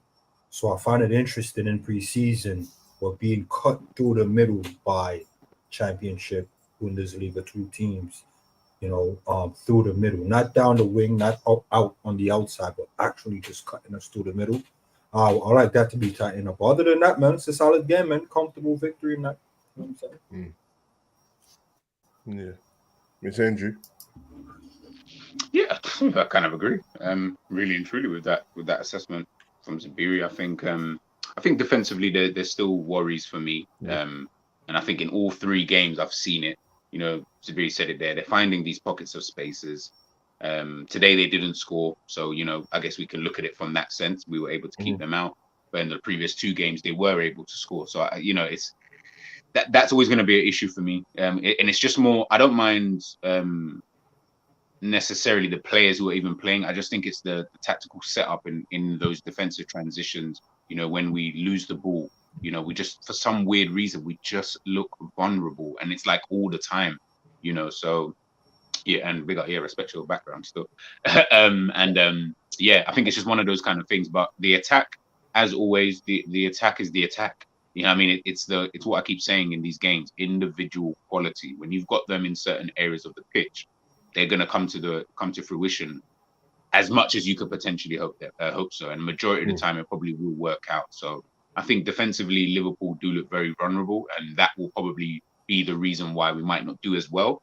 If we can just tighten that up going forward, we're good, man. And you saw it's exactly like today. Going forward, come on, man. We saw the combinations in certain parts after the first 20 minutes. And second half, the team were keeping the ball really, really, really well, and they were getting the ball forward quite quickly. It seemed like they would just get the ball, boom, boom, and it was just pop, pop, pop, pop, pop. So yeah, about 4-0, you can't complain in that sense, but there were things to make you think, it looks good going forward, it doesn't look good going back the other way. So we just need to try and find that middle ground. Hopefully we find it soon, man. Yeah, I'm thinking that for me, when the defense doesn't look the best is when the other team's in transition. If they're just standing up the ball, passing it around in possession, and we're all back where we need to be, I'm not worried at all. But in transition, they're going to go down the same path every single time. Not just because we've changed formation; they always do it anyway. And I guess I know we're joking all about the Man City thing, but I'm just trying to think that when Stone steps in, and then he ends up almost as a 2 in the midfield with Rodri. What's that gap like for Man City? It's the same. But they always have someone. No, but they always have someone who drops back in, so it's never just always 2 at the back. It's that's 3 what I was They don't step out as always as a 2. When the defenders split, someone always comes to the middle because he'll either be the person who's going to receive the ball from the goalkeeper, or he's just there as the extra man. We have no one who does that role. I was thinking about it. It's because it's Diaz, Ake, and Akanji. Because you know what? Because they're back 3, even though the space between it, maybe you know what it is. It's Rodri in it. Because realistically, he keeps the ball so much, bro. And blocks so when Rodri drop into their split centre back, but their centre back don't go wide, so there's always space down the side. The difference between getting at the space down the sides for them, they got legs, bro. And that's what I was trying to tell you on another stream, or maybe it was back office. Bro, them men are on you, bro. Remember when we're talking about our legs dropping off? Yeah. When I say they're on you, 4 City men is on you at all times. It doesn't matter. We'll where say though, you are when on the they can see pitch. goals, it's in that same It's- space though. It is. Because remember when Wolves used to cut them open every time they play Wolves with Traore. And when they played Newcastle, when they played Brentford Yeah. chopped them apart with that. And then obviously Because- Brighton, they changed the squad at the end of the season, but they still did the same thing. And obviously that's why I said that when cheat code's not playing for them, Carl Walker, bro, there's a massive difference when you get caught. When he's playing and they get caught open, he'll just recover with the pace on it. And that's what I was saying in the first half. It's not about whether the players are good enough anymore. When I watched Trent come across the cover, Konate come across and cover the space what Trent vacated, which Trent's going to do that because that's what he's meant to do. But when the other team's transitioning, when Trent's running back to get into that space and help Konate out, sometimes it's already too late, bro. It's already too late. Yeah, depending on where he started from, yeah. Or Trent gets there, but as he gets there, the other person takes off, bro. Which is a defender, stop starting, it's over with, and then you have to hope that you get covered perfect. If they can find that out, because if you see the part where the first half where Leicester got their chance when Daka, the ball came over the top, Trent came to meet where Konate was, and they almost ran into each other, and Daka headed it between both of them, and then they were in. They have to figure that out, which is hard because if you ask anyone about Konate's weakness, it's the fact that every now and again he's just rashing it. Like he can't stay composed. Yeah, probably the complete none of them opposite was to what you're saying accounting for the runoff. The guy on the. So I think that's where they probably needs to communicate. That's down to communication. I think you got trust, man. And if you know that Konate is going to do that thing where he's going to do the aggressive thing, then Trent's got to read that and go, okay, I'm going to cover behind him straight away because he might not get there. Instead of, and I know it's because he rates him. Instead of going, he's definitely going to get there. And when he does, I'm going to get the ball and break. No, I think defensively first because you're fast enough to go on the turn. Because that little header what Daka done, I'm like, he's like one of the smallest people on the pitch. And that alone takes you out of the game, bruv. And as I said before, keep going back to the thing with the six. The six will help to cover in that position anyway. But I think like I said, I made up my mind and we'll see what happens because saw Klopp's press conference yesterday and he's doing the right thing by not definitively saying something yet because he's trying to make sure. But for me, if Trent's going to do any kind of midfield thing, just put him in midfield. If not, just put him at right back and stop it, innit? Yeah. Could it be a thing of not just for Trent, but just for the team in general? We're so used to being on the front foot now after that rock and roll era where we're always thinking, yo, when he wins this, we're on the break. Versus, yo, if he don't win this, let me cover. I don't think we have that let me cover mentality. It's because we were so good. Yeah, it's always, okay, when he wins this, we're on the break again. And it's like, loud up being on the break and let's just recover and rebuild. Yeah. Kind of what you said about Salah. He's always looking for that forward pass, which is not a bad. I guess that's why we got kind of let's just recycle sometimes. Let's just man. The thing is, I know that Salah won't take that out of his game because literally that's how he gets all of his assists and goals anyway. But there is times where you guys will know this, man. When Salah picks up the ball on the right hand side, every now and again, it looks like a screenshot of every other Salah game, bro. Like I know exactly what he's gonna do straight away, bro. He's gonna try the outside of the foot thing, or he's gonna try and curl it. When I said it in the first half, he did it. It went nowhere and blocked it. He did it again and Jota headed it in, and that's the difference with Salah, bro. It's like he'll just keep trying it, bro. And I can't end up. By the end of the game, it's like hard for me to say anything because I'm like, this man's been doing it for years and it always works. Some of them are not really on. He's just doing. Yeah, they're not on. They're not on, but he works on quantity, innit? He doesn't work on I'm gonna be focused on every little move because it's all about quality because I might not get another chance. Salah's brain is quantity, bro. I'll just do it again, and I will get the ball and do it again, and I'll probably score. And I can't be mad at him because that's how his game works. Whereas if you look at other players, there's some players that are not as good as Salah in terms of stats and that, but you might be thinking they're better on the eye because when they do try stuff, like Mahrez in that same position, will just recycle the ball back to Rodri or Bernardo, and then every now and again, Mahrez is going to whip one in the top corner in it. So it's more on quality on that stage. But Salah at the point he's at now, he's not going to change, and he probably shouldn't. He's been here that long. Kind of hard to take that out of his game.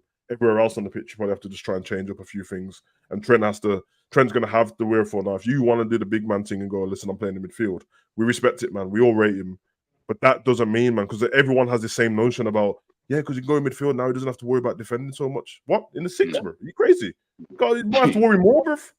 I was going to say, you better work. Because when you're at right back, there's one thing, there's not one thing, but most of the time, there's one thing to worry about. It's whoever that left winger is, isn't it? Everything else, people let you off. As long as you don't get twisted by the left winger, if team scores, no one goes, Trent, what was you doing? It's always Trent, what you wasn't at back post, or Trent, you got twisted by Matoma. Apart from that, people leave him alone. Same with Robbo. As long as Robbo doesn't fly off and then somebody doesn't break on him, Robbo looks fine. In the number 6, bro, you got everything to worry about. You're supposed to help the front, help the back, make sure this guy's gone, cover the right back, cover the left back, and it's just you. But if you get too offensive-minded and get caught like watching you pass because it was such a great pass, man will just run past you, bro. Go do that against Brentford, bro, and see how quick Mbeumo and Ivan Toney turned the game on its shoulder, bro. So he's got to think about it, but he's got to learn on it, and obviously that's fine because it's not his, you know what I mean? Everyone goes, oh, Trent is naturally a midfielder. Okay, there's no point talking about that. That was 7 years ago, bro. 8 years ago. Completely different. Yeah, I never understood that when people say it. I'm like, bro, that was so long ago. Like, he's not a natural midfielder in many exactly, bro. Exactly. If that's the case, then put Kelleher up front because he used to be a striker, bro. It's ages ago. Yeah. Play the game, innit? I mean, in press conference, he said Trent can play in the 6, but he's going to go right back. Yeah, but when he said he's going to go right back, I was expecting more disciplined right back, not the inverted right back. You know them ones. So when Gomez was on, when Gomez was on, Gomez stayed wide. So I thought that's why I said I prefer him at right back, but he's more disciplined.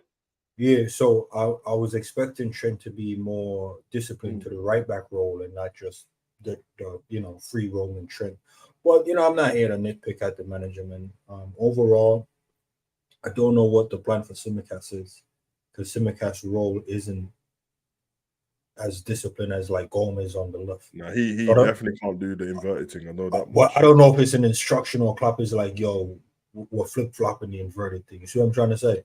No, that's an instruction of why he's in there. 100%. Yeah, but I haven't seen enough from him to say when he's that guy. And I don't want to kicked off in the second half, he was already in that position. He just stayed there. That's not what inverted left back is. You're not supposed to just stay there, bro. But it's new to him. That's completely new to him. If it's new to everyone else, it's completely new to him. And obviously, he's looking at, we've got all the possession of the ball. Why would I even drift back to that position? Even on the camera now, he's just showing where he passed the ball to Sabazalai and where he's standing. It's fine, but you could get caught out. But I think he's just trying stuff with him because to have an inverted player just on one position, yes, that's how people normally do it because Man City do with Stones. Arsenal do with Zinchenko. I don't know what we're doing here, man.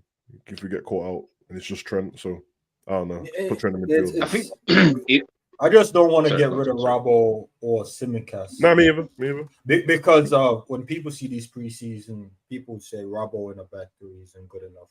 And people say Simi inverted isn't good enough. You see what I'm trying to say?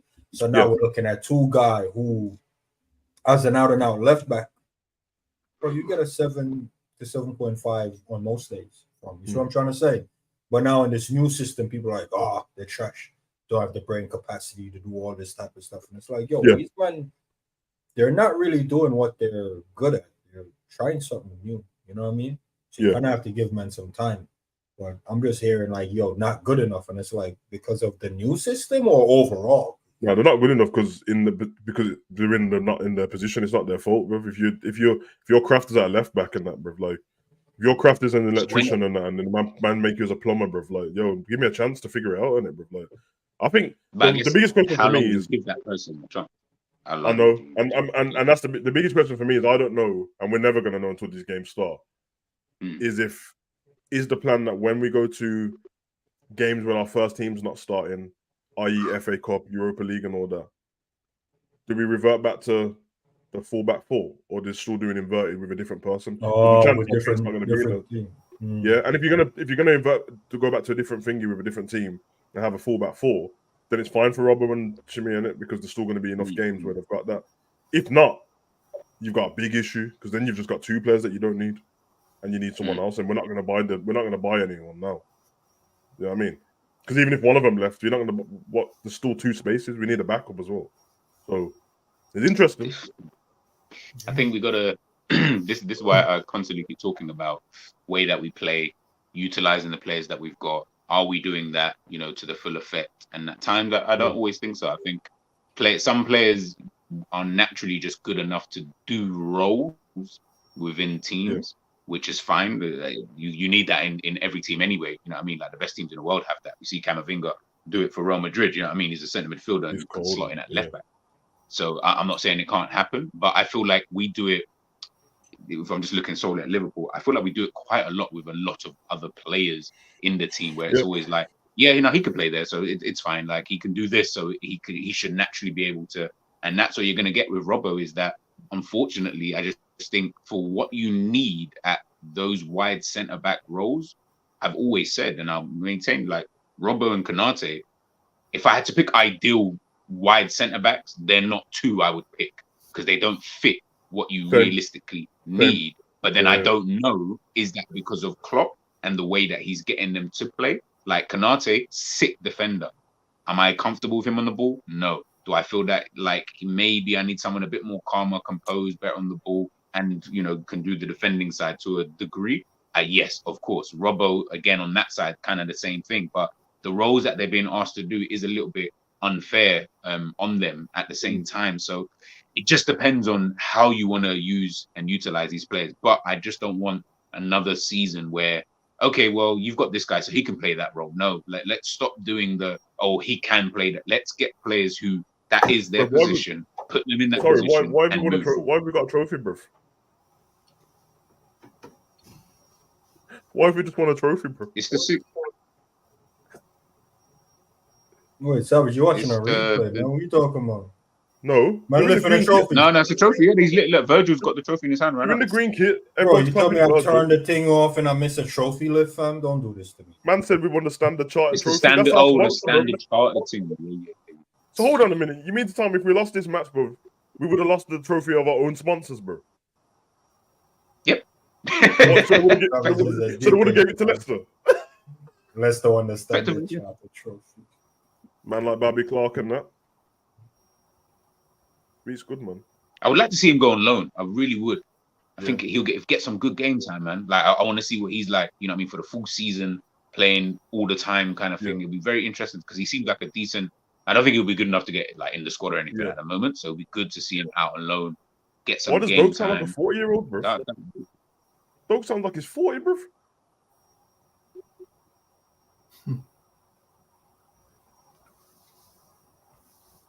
Doak's funny. He's a not job any of this Doak geezer, bro. You can tell, bro. He looks like he'll be like a Salah type of thing. What do you say, Zabiri? No, I haven't heard from 12 in a minute. I was wondering if he's still there. 12, man. What's that? Bro, it's all early. Oh, no, I'm saying. Yeah, I don't know if you dozed off or not, man. What are you saying, bro? Yeah, I know. It is early in the morning. I'm about to take it down. I got to do, Quasi's going to have a show tomorrow, and I'm going to try to do a show myself, too. Tomorrow or today? Today, yeah, today. I know the sun hasn't come up yet, so. Yeah, if the sun ain't up, it feels like still last night. But but I was gonna say before I part though, the whole Andrew Robertson and Simicast question, like I do get what you're saying about we do have an issue to address with those two players, considering that they're being forced to play a left center back, more traditional left center back style role when it comes to a back three. But considering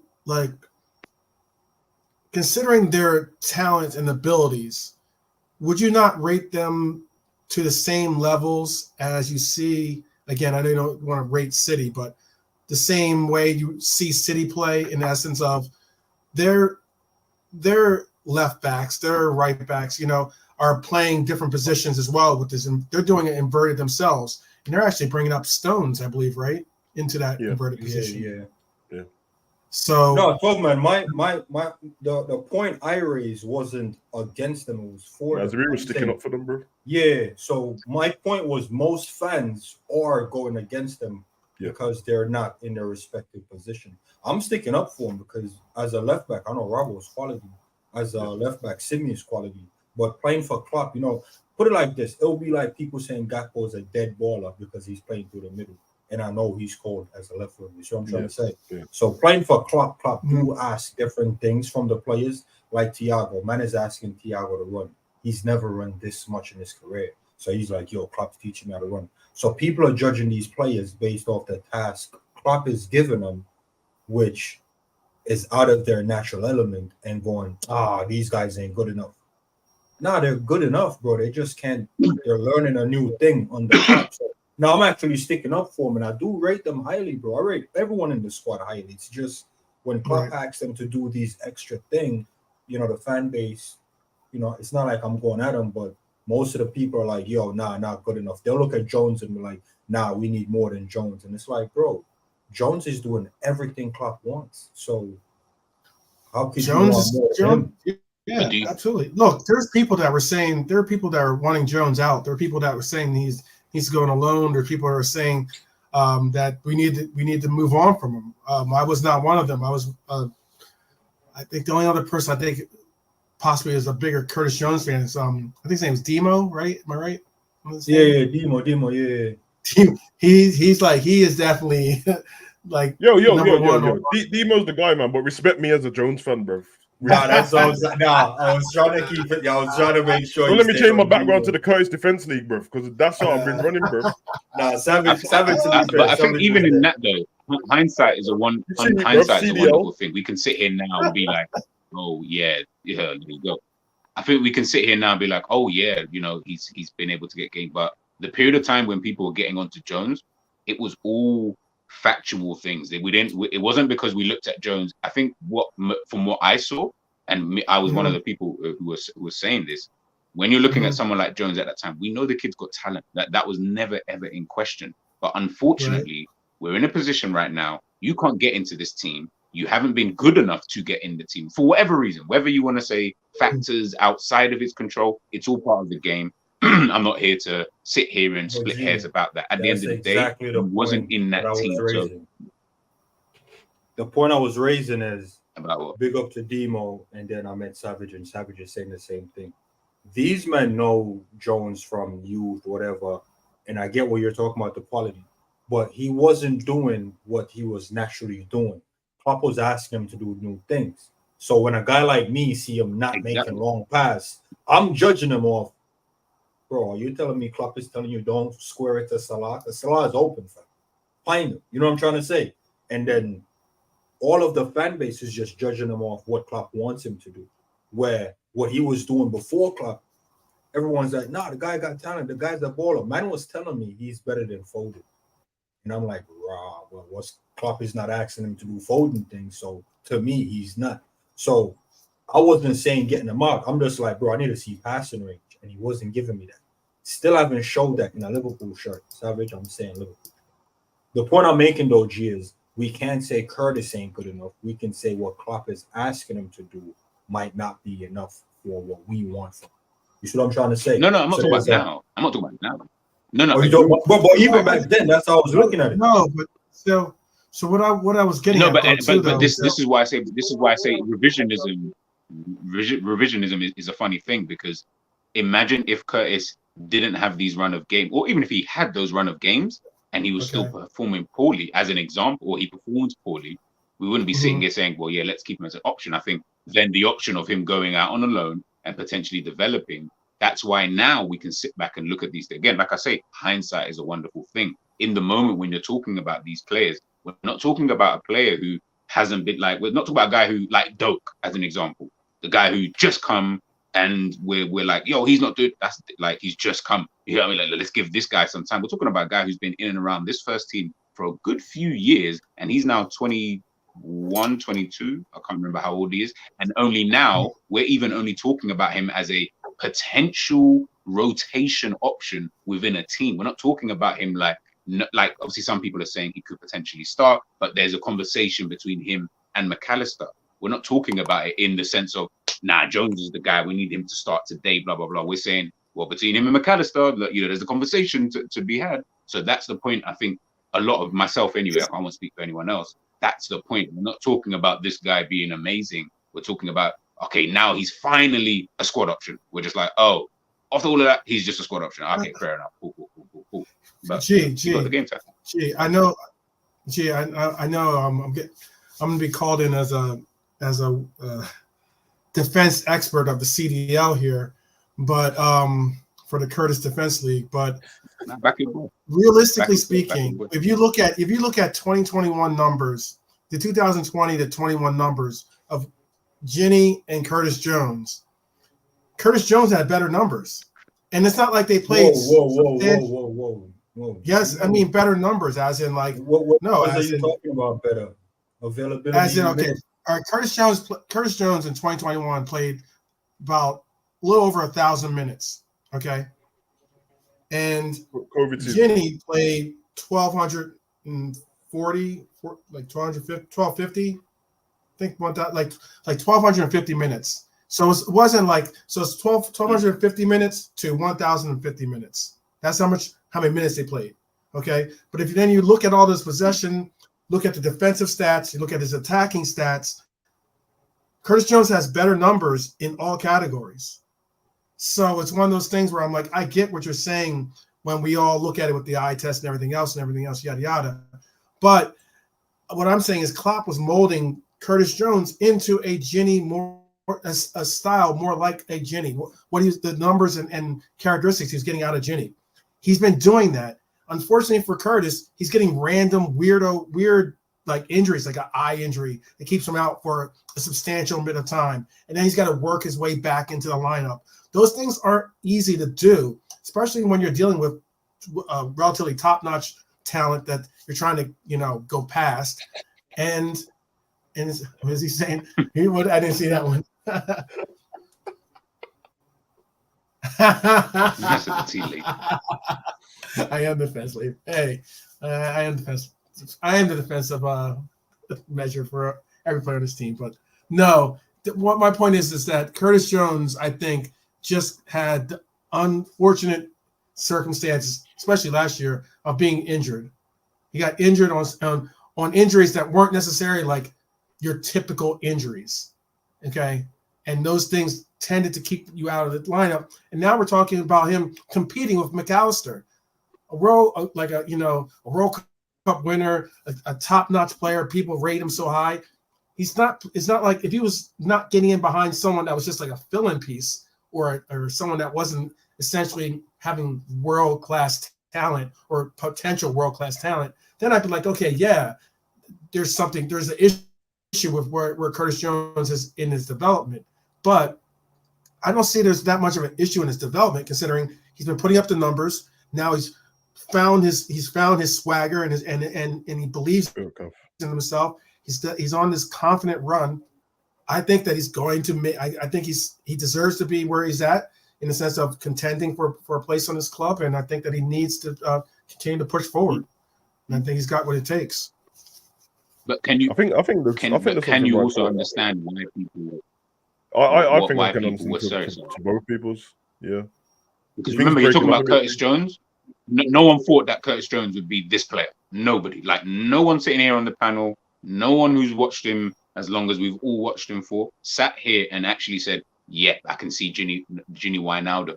I wouldn't believe anybody would sit there and think that, purely because it'll be impossible to have said that, considering the type of player that he actually was literally the complete opposite of that when he was in the youth teams. He wasn't a player who you would have sat there and said, yeah, he's going to sit in the middle, especially when he was playing under Steven Gerrard, even when he was a bit younger. But I'll use Steven Gerrard because it's probably a better measure in terms of getting close to that first team. When I'm watching him in those teams, nah, that's not the Jones that I saw. The Jones that I saw was the main, obviously, player in that team in terms of the attacking threat. He was the guy who would either come off the left, play as a number 10, play as a striker sometimes. He had that attacking flair about him. And obviously being the captain and the better player, yet he also had that onus on him to say, I would have sat here and thought, you know what, you can do the Ginny role, keep possession and just keep things. Not say you can't do it, but that's not the role I would have envisaged for you moving forward and then trying to get into that Liverpool team. The biggest issue is, bro.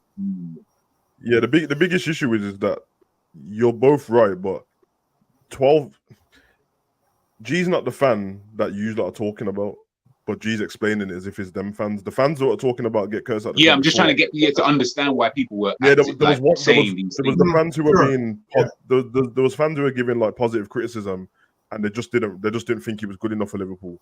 You're allowed to think that, bro, because if your standards are a certain level and you're watching there was a stage for 2 years, at least a year and a half, that we were the best club in the world, and the other best clubs in the world were Bayern Munich and stuff like that. So then we're going, okay, they've got Kimmich and Goretzka, and we got Curtis Jones, bro. That's what you're comparing it to, and that's what sets the standard for a lot of our teams. To 12's point, that point what you made about when you go into context about how his career has gone is what I always do, because I know G knows what he's talking about, but a lot of people just throw these mad things up, and I'm like, that's not what happened, bro. Like that COVID season was when he got all the games. The game when he burst onto the scene the season before, scored in the FA Cup and stuff like that. He didn't get that many games that season. It was just everyone noticed him. Right. The COVID season is where the minutes he just got what he was talking about, and he got those minutes as well because everyone got injured, and he was actually really good. And I remember the moment. Same thing what happened with Nico Williams. There was a point in the game against West Brom, and I think we were struggling with losing everyone on that. Everyone just turned on him in that one game, bro. And then everyone started to feed off the same narratives on it. And then all everyone could say is, oh, yeah, he just holds onto the ball for too long and wouldn't talk about anything else good. Then he got COVID in that season. Then he got the eye injury. Then he was out. The season after that season was the season when we were going through the quad. He couldn't get into the squad then because he was injured. And then we already had, remember, Minamino that couldn't even travel for some of the games. So that was that season. The season after that, season after that was the season what we just had, where he was injured when we started, and then when he did come into the squad, he played well. That's literally been Curtis Jones' Liverpool career so far. Right. So that's the point I'm trying to make. Yeah. And what Zabiri said is right, bruv. Like, yeah, when people are getting played in different positions, or when G's saying no one could have envisioned, he was the opposite to it. When everyone started talking about him holding onto the ball, I'm like, nah, bruv. Just watch what Genie does in certain instances when we're trying to recycle it. He's doing the same thing. That's what Zabiri's on about when Klopp's asked him to do things. What people can't do is go, Klopp's asked him to do this thing, so when he looks shit, it's Klopp's fault. Nah, bruv, like, you both got to take onus. You're the manager and you're the player. If you're a good enough footballer, you should be able to do these certain things or adapt because it's Liverpool. And if you can't do that, then we'll just put someone else in that spot, because that's how it works when you play for Liverpool. Unless you're a bad boy, bruv, in your position, the only way you're getting into the squad is in a different position. Sorry, but that's how it is. Trent wouldn't have got into our team if Klein never got injured, bro. He just wouldn't have got there, bro. They probably would have ended up buying another right back in when Klein was going to get moved on, and then would have been like, okay, we have to get Trent in midfield. Well, our midfield at the time, even though it was Hendo, I thought that, and even though it was Hendo, Fab, and Wijnaldum, and everyone goes, oh, they're not the greatest attacking, bruv. We won the trophies under them, bruv. Trent wasn't getting in that. If Trent got into that squad and he we'll use Hendo, took Hendo's spot. Trent ain't they're defending what Hendo had to do in them seasons. Trent weren't doing that, bruv. We wouldn't even have won the league. So then it's like it changes the trajectory. So you are right. Everyone has to go take some onus of what the manager has to do, because he's the one asking you to play like this. For the player, you either have to be elite in your position so Klopp can't play you out of that position, or you're gonna have to hold what he's doing and learn to adapt. Now with Tsimikas and Robbo, Zabir is right, but it's not even fair enough to judge him on that at the moment when they've only been playing that position for a couple of games, and especially Tsimikas, he's a backup to Robbo, so he's even had less time to do it. With the first time we saw Tsimikas inverted was pre-season. That's 2 games ago, bruv. We can't just turn our back on them straight away, but there is a thing to go. If you believe that we're going to play this formation forever going forward, then it is valid to say you think it might not be good enough for these players to play there. My thing has always been, you have to go with the majority of the squad, not the minority in it. So you can't when people go build a squad around these kind of people, you can only build a squad around somebody who's obviously incredible to another level where it's like, you know what, he can get away with doing this. So with Real Madrid or someone at a certain point, Ronaldo's not going to defend, but he's so good, it doesn't matter. Haaland's not going to touch the ball for 87 minutes, but don't worry, because in the 88th he'll score. You know what I mean? And they're the kind of teams you can do it with. If you're not that level to do what you're doing, then we can't do that. So you have to look at the squad and go, is this whole inverted thing about Trent what I said the other day? If it is, you might have to say, nah, bro, we can't do it, bro. Like, Trent, you're important and all that, bro. And I know you don't want to play in there anymore, but you're just one person, bro. There's a whole squad, and it's all changed because of what you want to do different. So then you go, okay, we'll buy right back and put him in midfield. Yeah. It makes more sense. Or you trust Gomez and you hope that he does well. And you see how it goes in it, because I don't think he's going to make much mistakes on right back. And you've got till January to go, nah, you really can't cut it out right back, bro. We need to buy someone else. And then sorry for Gomez at that point, you're going to get sold, bro, because you're not needed anywhere then if you're not going to play a centre-back. But they have to make that decision. We can't be... That's why when Klopp has the conference and Zabir said, Klopp said about Trent might still play at right back. He's trying to do that thing. He's not trying to let everyone know what's going to happen straight away because he wants to make sure himself. So he's going, nah, I'm not. No one said he can't still play at right back. Hey, why are you explaining it, bro? I did the smoke screen as well. Throw man off, bro. Why you even out the secrets, bro? You know when they figure us out, they're gonna be like, "Yo, Savage told him what's going on and all that." Yeah, my bad. Yeah, don't do that, bro. I was trying to go with the narrative, like, "Yeah, nah, abundant disease." I was just fluffing it up. 12, man. The only thing you said I didn't agree with, bro. Curtis got 1 goal, 2 assists that season. Gino Ronaldo got, I think, 2 goals. Curtis did not play just shy of Genie's minutes. Genie played twice as much minutes. Matter of fact, I think he might have been the 4th or the 5th highest minutes played for that season, barring Robbo, Salah, VVD, and maybe Trent. The minutes Genie played for us, don't ever put it close to Curtis. Genie was up there with one of the most reliable numbers consistently for a team.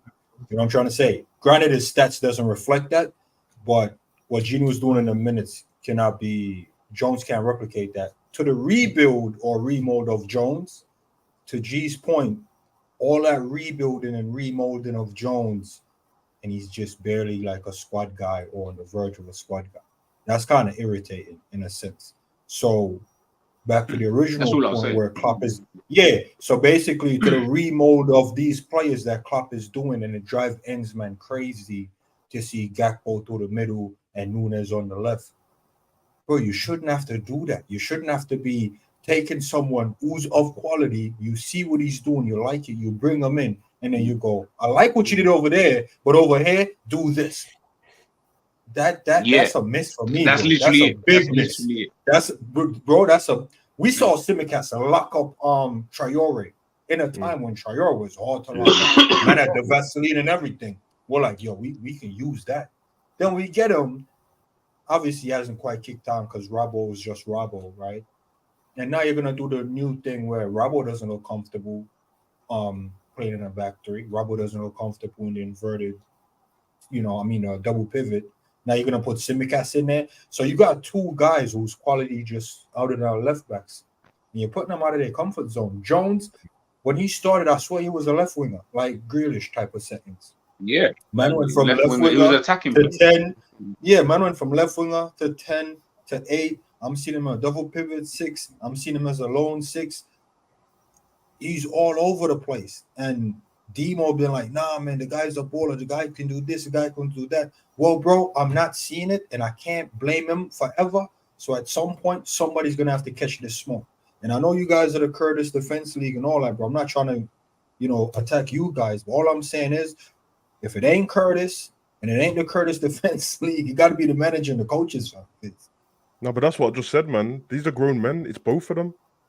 Yeah, Because what I saw from Curtis is what you're talking about. You're 100% right. Let's think of something now.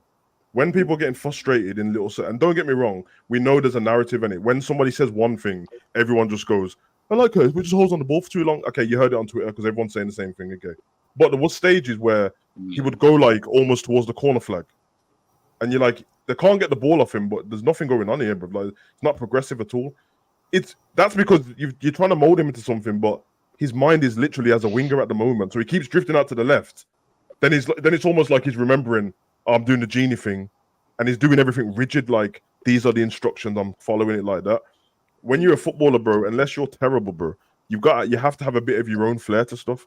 As soon as you start to add his own flair to certain things, you saw it, bro. Like the goals he scored against Leicester last season, bro. He wasn't on the left-hand side he scored it on the right-hand side of the pitch, bro. The volley he scored was on the right-hand side. The other Curtis wouldn't even drift over there because he's got this rigid, this is how we do this because I'm not used to it. And that's what happens when you're getting taught something new and it's while you're playing and we're not having a lot of training sessions and that. The more time's gone on, it looks a little bit better, man. But listen.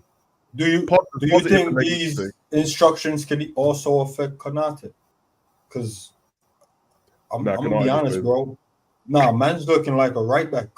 Man's looking like a right back these days. You know what I'm saying? Man's always on that right hand side. Klopp just mentioned in his post match because they asked him about Curtis and Trent playing in the 6, and he said he's fine with it. He said he just needs them to move the ball a little bit quicker. He said in times when we got the ball, they were laboured, and then he said, don't get me wrong, the chances that Leicester had nothing to do with them two, but he said what it does is it's people play. It was just people playing the ball over the top of our heads. And he said, if you're going to move the line up higher to do that, there needs to be more pressing on the ball, which is obvious in it, and that's what they should have done.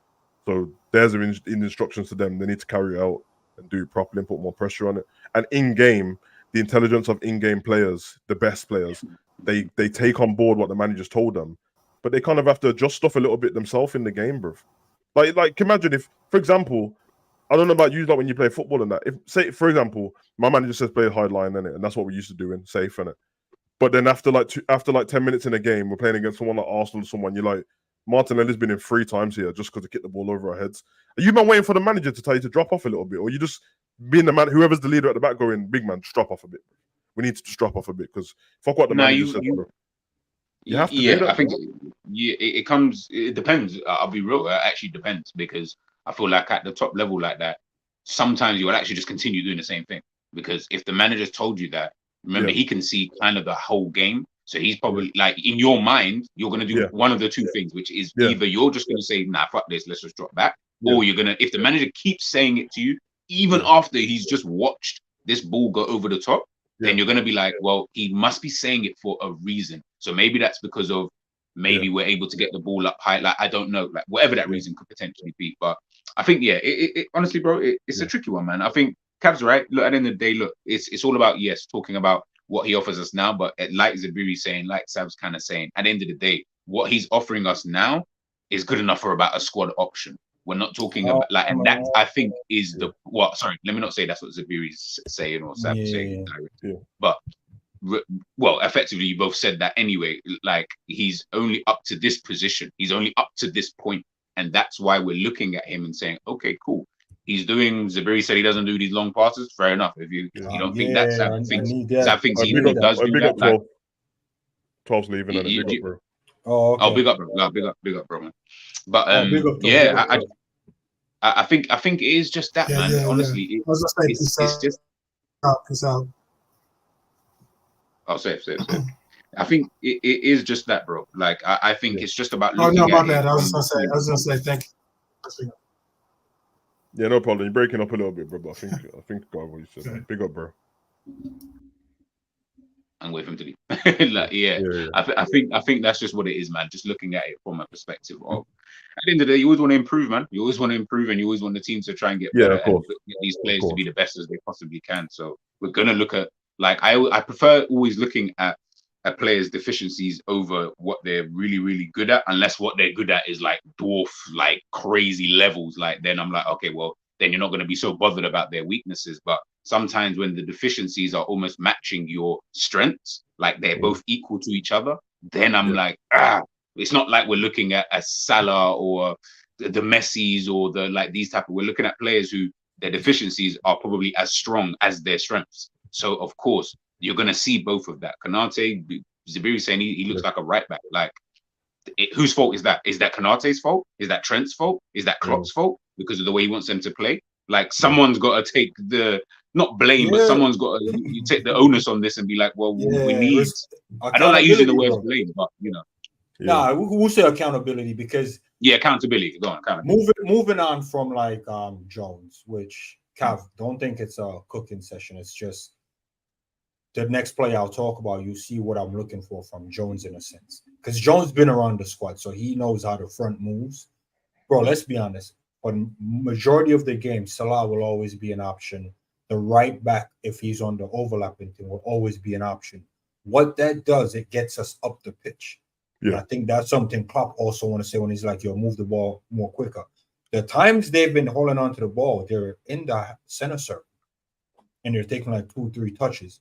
Moving the ball from that spot, there's McAllister through the middle, and it's just going sideways. So if you're not going sideways, it's an over the top ball. Remember when Mane used to make that run from left to in? Jota be making. I'm not trying to, like, you know, increase Jota stats, but or stocks or nothing like that. But Jota always make those runs. Now Jota's moving off the ball's great, man. Yeah, but he doesn't always get found. You know why? No one is doing that pass. You see what I'm trying to say? If Trent doesn't find him or VVD, who else in the team hitting them passes besides Thiago? So what I want from the team, it's not, oh, that's Trent's job to hit long passes. Nah, bro, if you see it, hit it. So when when Clark did it, I'm like, wait, that can't be Jones, because if he is, I'm a big Jones fan now. Then I'm like, oh, Clark. I'm like, so wait, how Clark just stepping in, see it and hit it? And Jones been here for time and he's not hitting it, bro. Think about it. The only two people make those passes. Gomez will hit one or two. I remember Lovren used to drop a few of them on Mane and that. Besides VVD and Trent, I don't see nobody else hitting it. Thiago hits the occasion one. Who else, bro? The entire team should have the capacity to dink it over there, to make the switcher play. It shouldn't always be reliant on Trent, because here's what's going to happen, Savage. It's going to make us one-dimensional. As soon as Trent get the ball, they're going to be like, oh, he's going to do the switch. I guarantee. I don't think they're relying on Trent. I think that Trent just takes the onus to do it every time, bro. But that's what I'm saying. Because Robert was doing Trent's the only one doing it. It's going to be systematic. Yeah, because when we won the league and that, bro, there was goals that came from Robbo doing that to Salah's side, bro. I think that, yeah, they do need to switch up a bit more. I think it's easy to get complacent on it, because once you get certain people in your team, what's starting to happen is, well, not starting to happen, what can happen is, the way that people look at Thiago in our squad is what is now they're starting to look at Trent like that. It's kind of dangerous. Yeah. Because then you give him the ball and just go, okay, Trent, do something. And then Trent's happy to do that because he's like, yeah, Trent's like, that's fun for me, bro. That's all I want to do anyway. But then what will happen is what Villa done. When Villa just go, we'll just sit on Trent then. No, but to the other point is, if everyone in the team, let's say this is in the next preseason game, we see this, and I hope the men them do this. Gee, think about this. Everyone in the team can find Salah from anywhere on the pitch. Do you know how dangerous that is for a team pressing us? Like, imagine you're seeing switches from the left to the right side now, because all the switches come from right to left. These are right in the chat. So Basil done it about 3 times in the first game, bro. That's another guy. And the goal that we scored in the last game in the German team, it came from Harvey's pass, from a long pass to Salah, and then Salah passed it to Nunes and we scored. So maybe you're right. Maybe they're starting to do it more. Yeah, bro. I need more players doing it, fam. But even to my point, Sabazla is a new guy. Jones been here, bro. Clark, new guy into the team now. Jones been here, man. But it's not as bad as you say it is, bro. Like sometimes, bro. Sometimes, bro, people know this, man. Like, you see a man on the other side of the pitch and that. The easy thing to go is to switch it to him. Bro, sometimes when it's a lofted ball, that ball's got to come out the sky. By the time it comes out the sky and man's traps man down, they're already expecting it from Salah. They're already expecting everyone to pass the ball to Salah on the pitch, bro. It doesn't matter if we're playing on the left side all game. When Salah's there, everyone's going, they're going to pass the ball to Salah because he's the best player. You are right in a certain instance in that. I don't think it's as bad as what you think it is, but you're right. People need to do it more. Because when people do it more or do like something out of the ordinary, usually we get a goal from it because someone. It opens up the game, bro. That's what happened when Pryor, when Hendo wasn't getting many assists and that, but when he did, it was always some like long outside of the football from nowhere, and you're like, why don't you just do that more often, bro? And that's what I'm saying, bro. Yeah.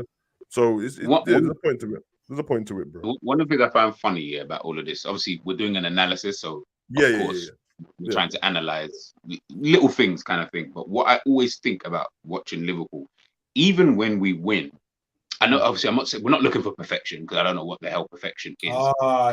This is me to the T. I apologize. I'm sorry. Yeah, I know exactly what you're about to say. Yeah, like I feel like when we win, even when we do win, there's just something about it, like where you're just like, nah, I don't know what it is. Like it's like looking at a painting and you're just thinking to yourself, nah. Even though someone else might look at this and think to themselves like, this is marvelous, this is amazing, this is the best piece of work I've ever seen. Blah blah blah.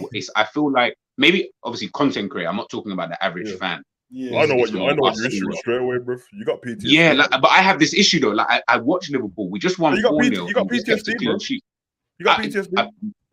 Maybe you know I know. Maybe I do. Currently on the screen. But I'm also OCD with the way I like football. So it's like I do get a little bit when I'm watching a game. Yes, people are gonna say, Cav said, yeah, talk about this and that, and people in the chat are talking about, yeah, we won and blah blah. I'm like, but for me, that just wasn't good. Like I didn't look at that and think amazing. I saw parts that were really, really good. The attack was really, really good and quite fluid in what we were doing in attacking transition. But as defensively, which is a part of the game, I'm just like, nah, I don't feel that way. And then we start picking the holes in other little positions. Curtis Jones here, and this guy might not be doing this, and blah blah blah. And I just Yeah, but that's just me though. That's just me. You know I what it don't is, want bro? to. Currently on the screen in front of me on LFC Go, they're showing all the goals from when we won the Champions League and the league. Okay, yeah, I And see. Yeah. all of these came in runs runs of like 10 wins in a row. When you end up going on a run and you mashing up man from the beginning, bruv, sometimes I'm only got positive stuff to say, bruv. Like, while we locking onto next stuff, man, on our run, bruv. When it comes in, it seems like it's in one-off games where we're doing great stuff. Well, then you're just looking like PTSD. Well, this is gonna go wrong at some point, bro. Yeah. Like this ain't right. When we had the season where COVID season, people forget that like before Christmas we were top of the table. Even though we ended up being trash at the end, we were top of the table, and I could see it before it happened because I saw injuries every week, and I'm like, we ain't winning this league, bro.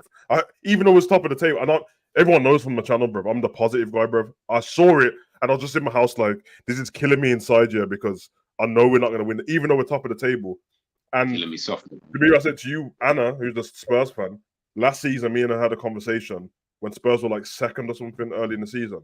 And then they kept doing this game where like they would win 3-2. Like Spurs would be losing to Bournemouth 2-0. They'd just get a goal. Yeah. They were losing to Leicester. They won 5-3, but Son had to come on and score 2 goals in it.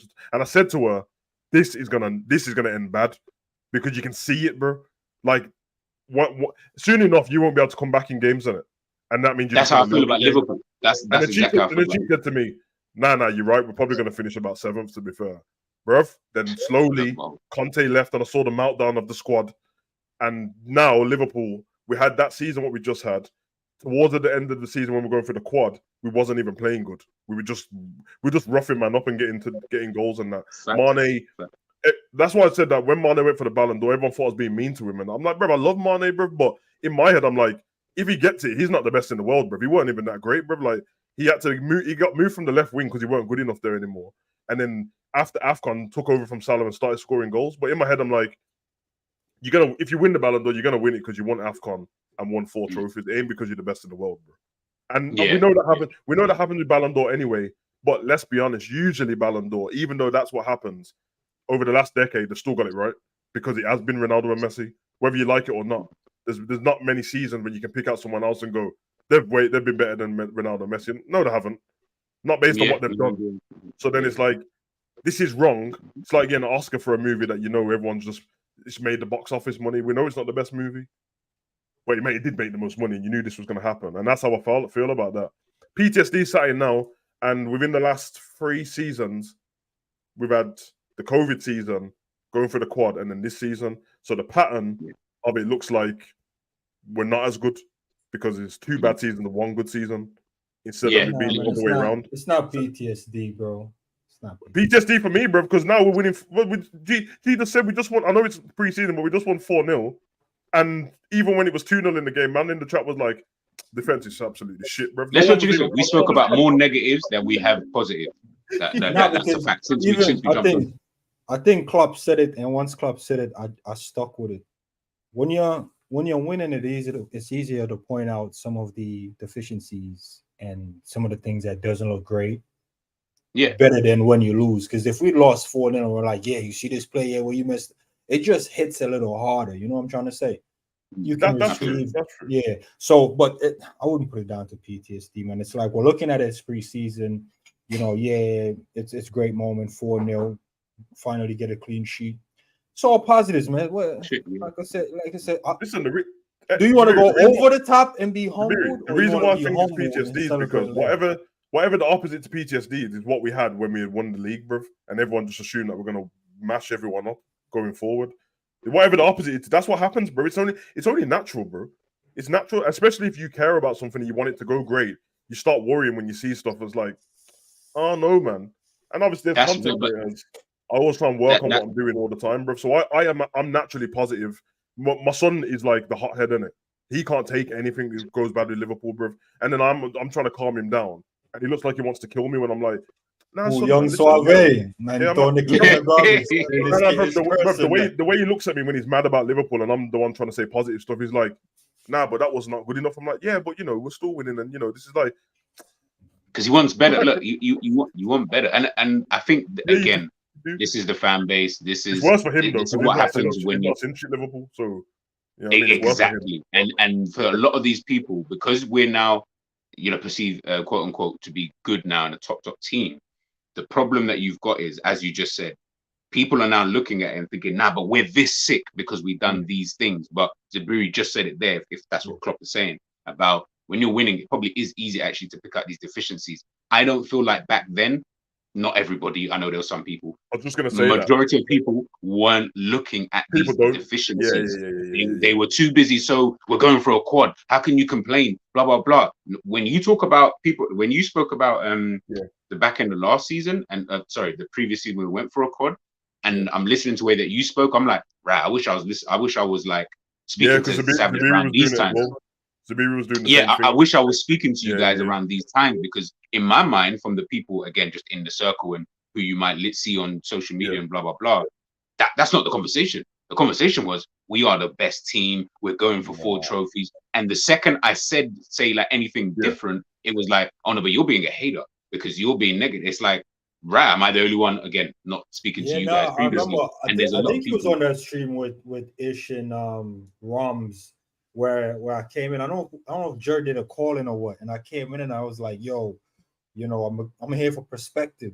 And I'm like, yo, guys, maybe we're not as big as we think we are.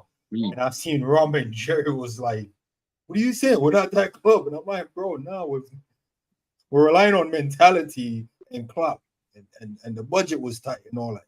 Like, we sniffed it a few times, you know what I'm saying? You run in track and you got to edge your way in and look over to see if, you come in first, and we'll just millimeters second. It's one of them ones. And then I just see everyone just kind of looked around on the screen, was like, rah. I see Rams, they hit him hard because he was one of them delusional fans. He was like, rah, for real? We're not that. Yeah, he will admit it to you, though. He will tell you that, like, until he started speaking to whoever, speaking to certain people, but forget even just him, like, just in people in general, I just felt like that was always the energy. And when that's your energy, when now things are going bad, and obviously we just had the season that we've had and stuff like that, people are, I feel like majority of the fan base, what's happened, it's like you can't even fathom it. Like, for you, it's just like, no, that was just a flash in the pan, man. We're still this great team. We should, and I'm not saying that can't happen. I'm definitely not saying that. What I am saying is that this isn't just a new thing. Your last season was just everything that could have gone wrong literally went wrong. These things were already in place. They were already set in stone from before. It just didn't come out the way that we needed it to come out. This is a weird question for you, Savage. Yeah, you're a bit out of focus. Yeah. My bad, man. I'm trying to get it back. You're all right, though. Football's a lot more nuanced than people think, and so there's. No, I want to ask you a question, Savage, based on your son still. He doesn't know about like the old Liverpool, right? Do you have to kind of like put some perspective on? Yeah, he knows about it, but by the time he was old enough to gather football, he's 15 now, so 5 years ago, Klopp was already here. So as a 10-year-old, like 9-year-old, now when you started to understand it properly, we were starting to get into cup finals. We were losing them, but we still look good. But were you telling them like, yo, the reason why we lost is because we're not quite there yet? Or you're like, nah, man, we're there. Do you tell him we're there, or do you have to gauge his expectation? Because talking to him, he might just be thinking, nah, Liverpool is the second best team in England. They're you know what I'm saying? They're thereabouts for the past. Now he's aware that like he's aware that we're the best club, and obviously being the best club is subjective because everyone thinks their club's the best, but he believes that we're the best club. He's honest enough to know that if Man U's playing better football than him, he knows he can't take it because he wants to banter other people on it. But I think in the moment it's emotional in it while you're watching the game. When he's finished and the game's done, he'll always send me a positive message after about the game, like, oh, you know what, blah blah blah, we'll get it back on. I'm sure he's been like that about Nunes all season, bro. He's every time Nunes will miss an open goal, he will lose his damn mind. But then after he'll be like, nah, I'm sure Nunes will come back and blah blah blah blah. But football's a lot more nuanced, and there's always going to be two ways to look at it. And I think in the content space, depending on what everyone's trying to do, I always try to get better at what I'm doing, and that. So I don't say stuff willy-nilly off the cuff for no reason. Yeah, of course. I'm never trying to I want us to be better in either way. So I always see people's example. Now, don't get me wrong, if we just win a cup final and that, like if we had won that Champions League game against Madrid, if you come in my chat talking about the negatives and that, I might just block you in it because I'm not trying to hear it on that day. But later on, you'll be like, okay, I see that. And that's what I did the season before. When was it season before? Yeah, when we lost to them, I said nothing in it. Yeah. And then when we came back and did the videos, that's when I sat with Cav and I brought up all of the pitch. I went through the games and I got screenshots of Fab and Trent, and I was saying to them prior as well, like with 4 months left of the season, I'm like, bro, I can see where this is going wrong already, especially with Fab. There's something going on here. He was really like off balance, and he kept falling over, bro. And I was like, there was a time when that game when we drew Man City 2-2, and I think there was like De Bruyne took a shot and it deflected off Matip, and then Jesus scored around the back. In that game, bro, if you watch when they got the free kick, even that he didn't even stand on it. Like just stand on it, and De Bruyne can't do the quick free kick. And it was little things. I was like, what's going on here, bro? So I can't ignore it. We'll go and win the game or whatever and that. I even do it with Salah, bro. So that's how you know that. It's like, yeah, we're doing the analysis thing and that. So I'm not ever going to be rude about him. I always preference it with how I feel about the guy first, just so man know that I'm not taking a piss. But last season, beginning of the season, I was like, bro, man is not in the game, bro. It doesn't matter what you tell me. I'm watching the game and just standing on the sideline, bro. And it's weird to me because he's so good. But everyone's like, oh, yeah, but it's GA. And I'm like, yeah, and this is the problem. Well, I'm like, what you don't understand what I'm saying is, if his GA is that good and he's doing nothing in the game, then the reason why I'm pissed is because he could have 10 extra goals, bro. But people have this thing where it's like, just get to this. Now, when it comes to like cup finals and all that stuff, there's only 1 goal in it. So it really doesn't matter how you got there. Yeah, it doesn't really matter. But with the league, because it's based on 38 games, you're always going to be able to pick a game where it's like, in this game, you should have done this or you didn't do this. We're not expecting you to be perfect. But I'm just saying, Nunes actually finished on a decent amount of goals for the season, innit? He could have finished on 30 goals, bro. And I mean it. Yeah. I mean it, bro. So when they're telling me, why are you cooking them? I'm like, I'm not, bro. I think the geezer's personality is cold for our club. I love him, bro. But I saw what I saw, bro. I saw man miss open goals. So what do you want me to do? That's not being negative. I'm saying I want him to work on it. If Nunes ever saw me talking, he couldn't even get mad with what I'm saying because he's gonna know himself. And I'm not being rude about him. I'm not calling him some you lanky Uruguayan prick who can't score. I'm literally saying you got to put that in the back of the net. Anyone who watches Watch Along today, that shot what Jota had where he looked like the goalkeeper saved it. First thing I said is, big man, you got to put that on target, bro, at least. The game before, when he missed that chance where he should have scored, Jota, you got to score that. He definitely had to score that. Yeah. But then he scores the header after, and I'm like, great goal. Because the two things are right, innit, bro? What do you want me to... I don't understand why people just can't take it. You know what I mean? I'm trying to give people a different perspective, but I get it. Because with great responsibility, with great power comes great responsibility, and some people on the YouTube space who are like watching the shows are crazy, bro. They're extremists and everything. So if they hear me say one thing about Nunes, all of a sudden, if they like me, they're like, "Oh yeah, Nunes is shit." I'm like, I never said that, bro. Like, why are you getting so mad about it? If it's like, if you say, I think it's time that I don't know, man. I think I'm done now. Like I know how Klopp plays football. Thanks for the great time and that. But if he does leave, I'm all right with it, man, because I'm ready to try something new. Then man will take what you just said as, you said, fuck Klopp, he's always been shit, he's never won anything for us, he's never been good, he can't coach, get the hell out of our club. I'm like, what? What? That's like when man asked me about FSG and I just said, don't really bother me. Oh, so you're FSG in?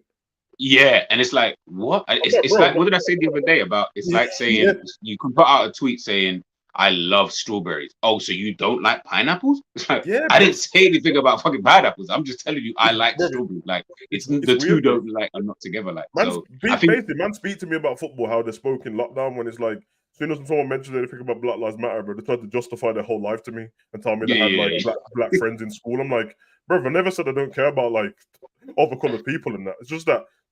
He wasn't that colour person who got his neck stomped on, bro. That's why. You have to get mad at me, bro. Man ain't imagine just going up in the cancer ward and that with the foghorn thing talking about, listen, I don't care about this breast cancer thing, bro.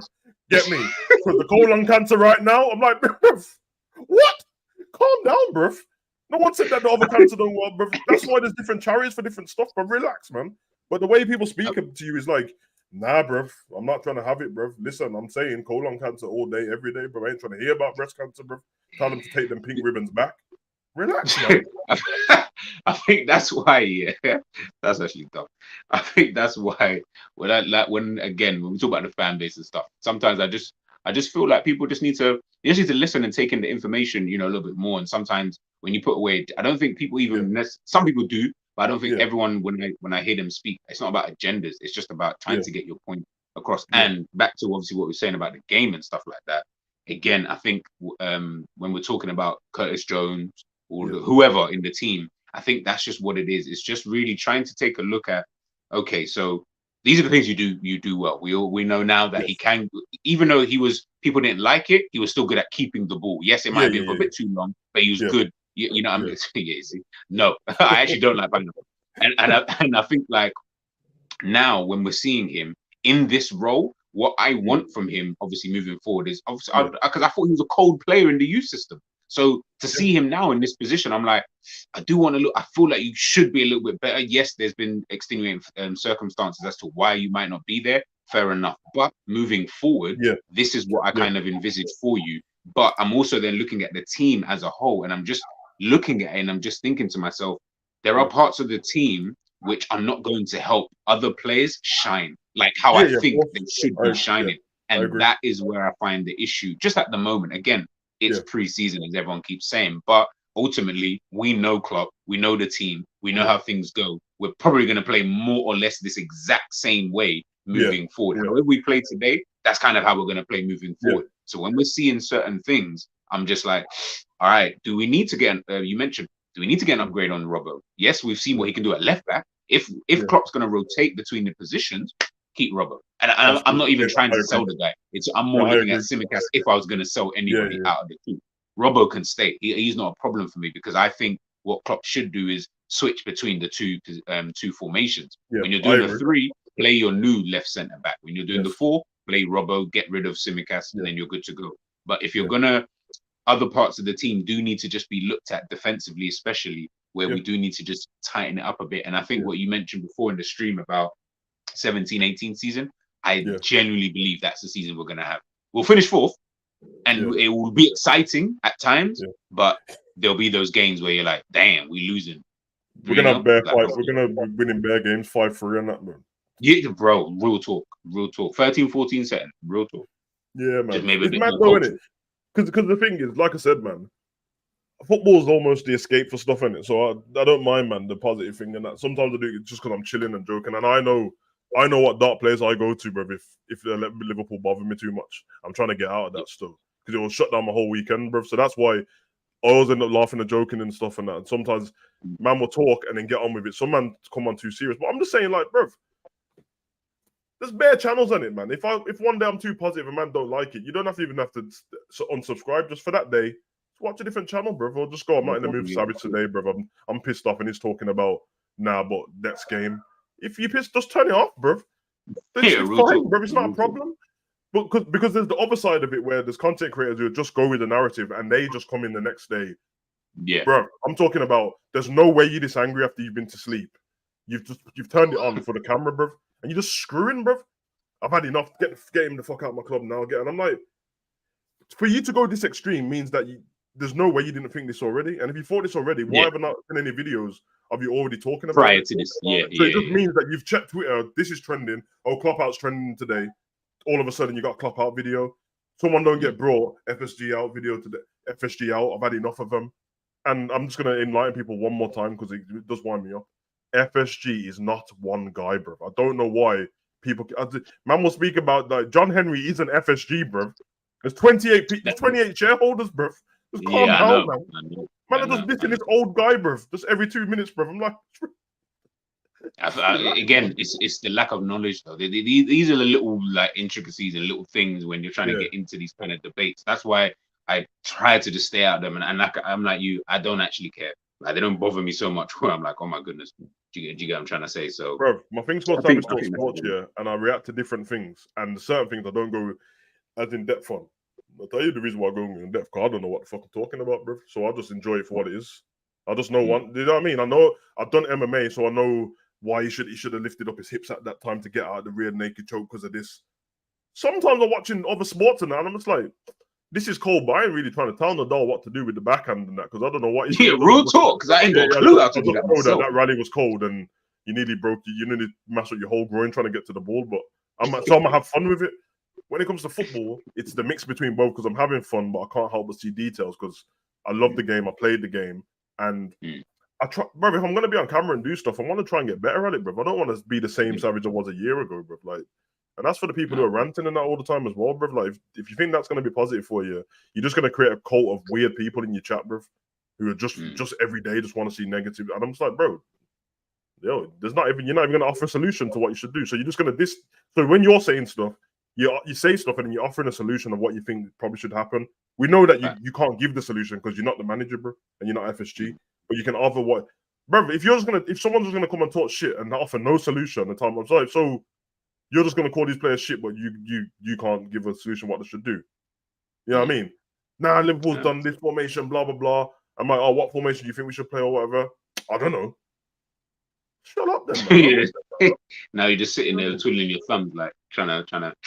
Yeah, I think. Yeah, man. I don't know, man. I think it is one of those kind of things in regards to just everything, really and truly. But look, man, it is what it is. But even still, man, to today, regardless, we won 4-0. I think now people can, because I'm interested to see. I've not gone on social media yet. Yeah. I'm interested to see what people are saying, because if you remember, the second half team that came out today was the back line anyway. Was the same back line that we had in the game, in the previous game. Exactly. Yeah, so I want to know what people the perceptions are now, because before people were like watching that one game and they were like, nah, these are shit.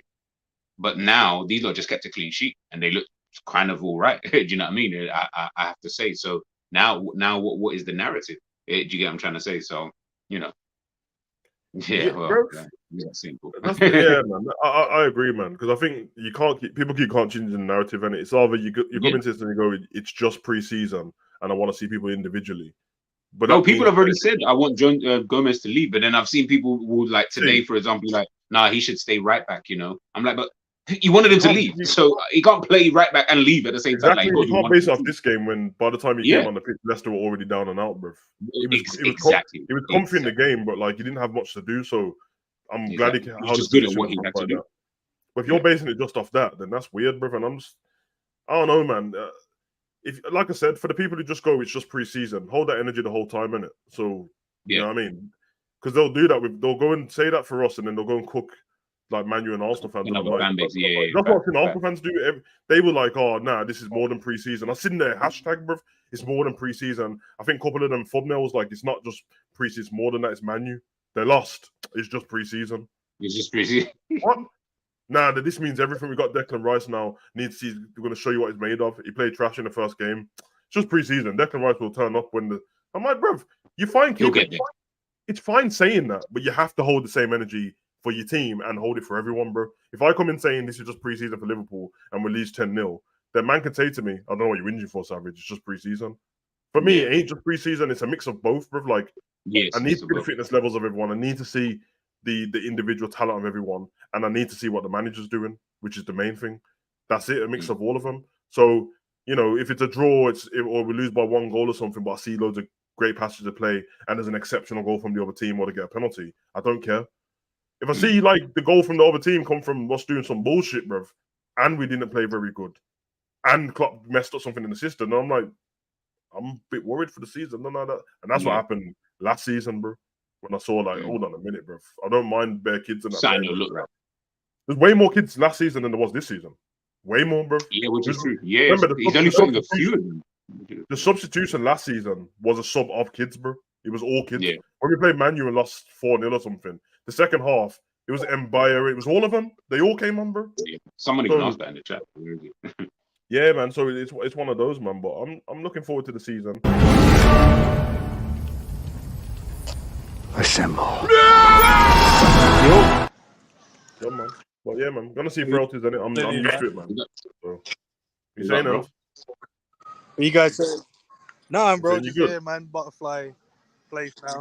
Yeah, bro. Just chilling. Oh, you're in a butterfly spot? Yeah, that's decent still. Going crazy. Yeah, man. That's Mudrik's favorite animal still. But yeah, nah, man. Been see the lions, the penguins, and all that. Yeah, big up St. Paul. That's fact still. Oh, hold on. What? You got to see the lions, bro. The last time I went to the zoo, you couldn't even see the lions. Hey, Liverpool win 4-0, bro. Come on. Yeah. Yeah, big up, bro. Ends on that Mumbai internet, bro. That the thing you said earlier, that kid that was internet. Fourth man in that same theory. What you say, bro? Oh, look at them on screen, man. The gassed up lighters and that, bro. What did he say? Now, what did Zabiri say earlier? Or what did you say, G? What does Zabiri say? About what? Yeah. Can you hear me?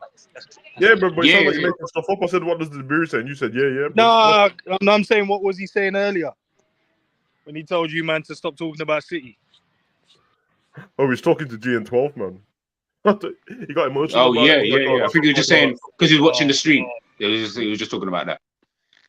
Yeah, it made sense to talk about them, man. In fact, that's the game what's on now, the Charity Shield game between the Safe Latvia sweat, and yeah, it's on LFC Go at the moment.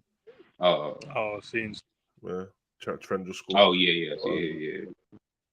But yeah, man, everything's valid, isn't it? You know what I mean? If they're the best team in the league and they're the ones who just won, and not to mention Arsenal were playing better than them, and somehow they just caught up with them and mugged them off. I'm surprised you man are still going, bro. 3 hours and 20 minutes, bro. Yeah, I'm gonna jump off in a minute, man. But you know what it is? It's weird, isn't it? Because we started so early in the morning, bro. It doesn't It's seem still early in the day. Yeah. It doesn't seem as dramatic as like, you know what I mean? But if it was like 10 o'clock at night, you're like, right, okay, yeah, it's been a minute. Yeah, I can't believe I got so much done this morning already, bro. Like Bro, you've been awake for too long, though, man. Sad. Yeah, I finished watching the boxing and the UFC. Went to the gym, came back. Hey, G, what was you saying that? What I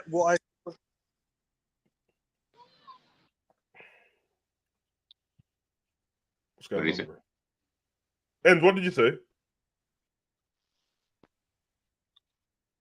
Oh no, man. Ask your kidnapper if you can like move. Yeah,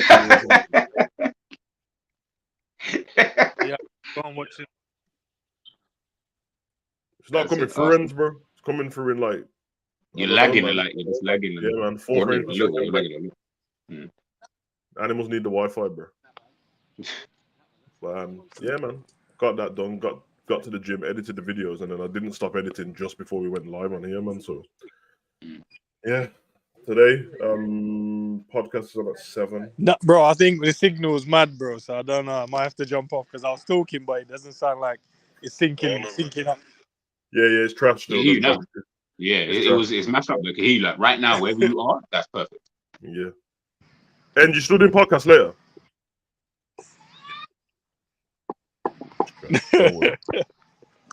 No, I can't lie. You sound like a psychopath. We're just laughing. Yeah, no, the signals. Listen, I'm not having I'll this. jump in the chat. I'm not having this. Let's just hold on. No, I'm not having this. I'm not having this.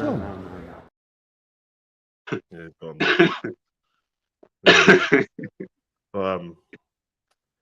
Yeah, podcast later. You got any videos today, bro? It will just be the match reaction. I'm gonna post that sometime today, but I'm gonna just relax so it's one. I'm hungry. We've been up for so long, man. I didn't even eat breakfast on. I just chilled. So I'm gonna eat something. Relax, cool. Might watch. I just finished The Witcher. I'm trying to find another series to watch. Someone told me watch Vikings, so I might just watch that. Vikings is cold, bro. I said I'll watch it. It's cold. It's cold. What was that? Witcher season 3? Yeah, like the second part came out, so I just watched it now. Yeah, you know what happened to me? The reason why I didn't watch it because Cav told me that Henry Cavill wasn't in it, bro. And then I checked it. Then I saw the trailer and I was like, "You lied to me, bro. Man's in it still." Yeah, but there was talks that he wasn't going to be in it, though. Yeah, I know. Yeah, and I was like, "When's he going to end?" But Cav told me it was now, so I just didn't watch it. Oh no, he's there. But I think I don't know because obviously without spoiling it, but like by the end of this, I'm assuming maybe if those talks are true, then he just won't be in the. Okay. Yeah, that's what I thought it would be still. Because at the time when they said it, I was like, they won't have enough time from when he said this to record The Witcher. So yeah, man, they couldn't. No way. Yeah, like season 3 is done. It's already in it. So yeah, man. What have I got to do today? I want to jump off. See what my son's doing. I might jump on Pro Clubs with him if he's not doing anything. Walk Pablo. And I'm gonna. I've done the videos. It's gonna wait till later then because En's got podcast at 7, and then 7, yeah. Okay. Yeah, then I got wrestling at 8. So I'll see what En's saying because I might even see if we can shift it half an hour early. Otherwise, I'm gonna have to jump off the podcast like 10 minutes early because I have to go straight into the wrestling stream. The only good thing is that the wrestling is at 8 o'clock, bro. Because normally it's at 1 a.m. and that means that means by the time it gets to the 4 or 5 a.m. when it's done, I would have been awake for 2.5 days, bro. And that can't run. Yeah, well, nah, you can't.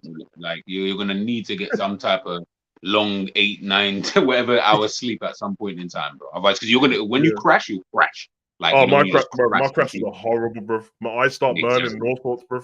Yeah, exactly. That's Yeah, long. man. That's So I'm long. gonna do that still. But big up to everyone in the chat, man. You know what I mean? You lot stayed around for a long time and that. Obviously I can't see who's subscribed and who's not, bro. So if you're new to the channel, and you've been here more than once, you might as well subscribe in it. You know what I mean? Pop on your algorithm, it's free, bro. If not, safe anyway, bro. You get me? As long as you enjoyed yourself and all that. Big up to everyone who came along. The notification, well, the schedule for the next Liverpool watch along is already up on the channel, so you might as well go down to it now, hit the notification bell on it, put the like on it and all that stuff early so you get to the algorithm, and then we'll be back. That one's Bayern Munich. So yeah, that should be fun, man, because that's when you'll really see the test, bro. It's stepping up bit by bit. You know what I mean? Leicester's still a test because they're not championship yet. Like, technically, they've still got the same players. But you know what I mean? We got rid of them how we should have got rid of them. Bayern Munich is a massive test because Sane and Dewsbury Hall are two different players. So real talk. We'll see. Hopefully it goes well. Kick on to the season. We've got like 2 weeks to the season starts now. And then yeah, man, the content's gonna be content in, bro. It's gonna be bare reaction previews, some bare stuff, bro. So, yeah, man, let's find something else to do in that. Big up to everyone in the chat, man. You already know what it is, bro. It's been emotional. Let's get the hell out of here, man. Peace.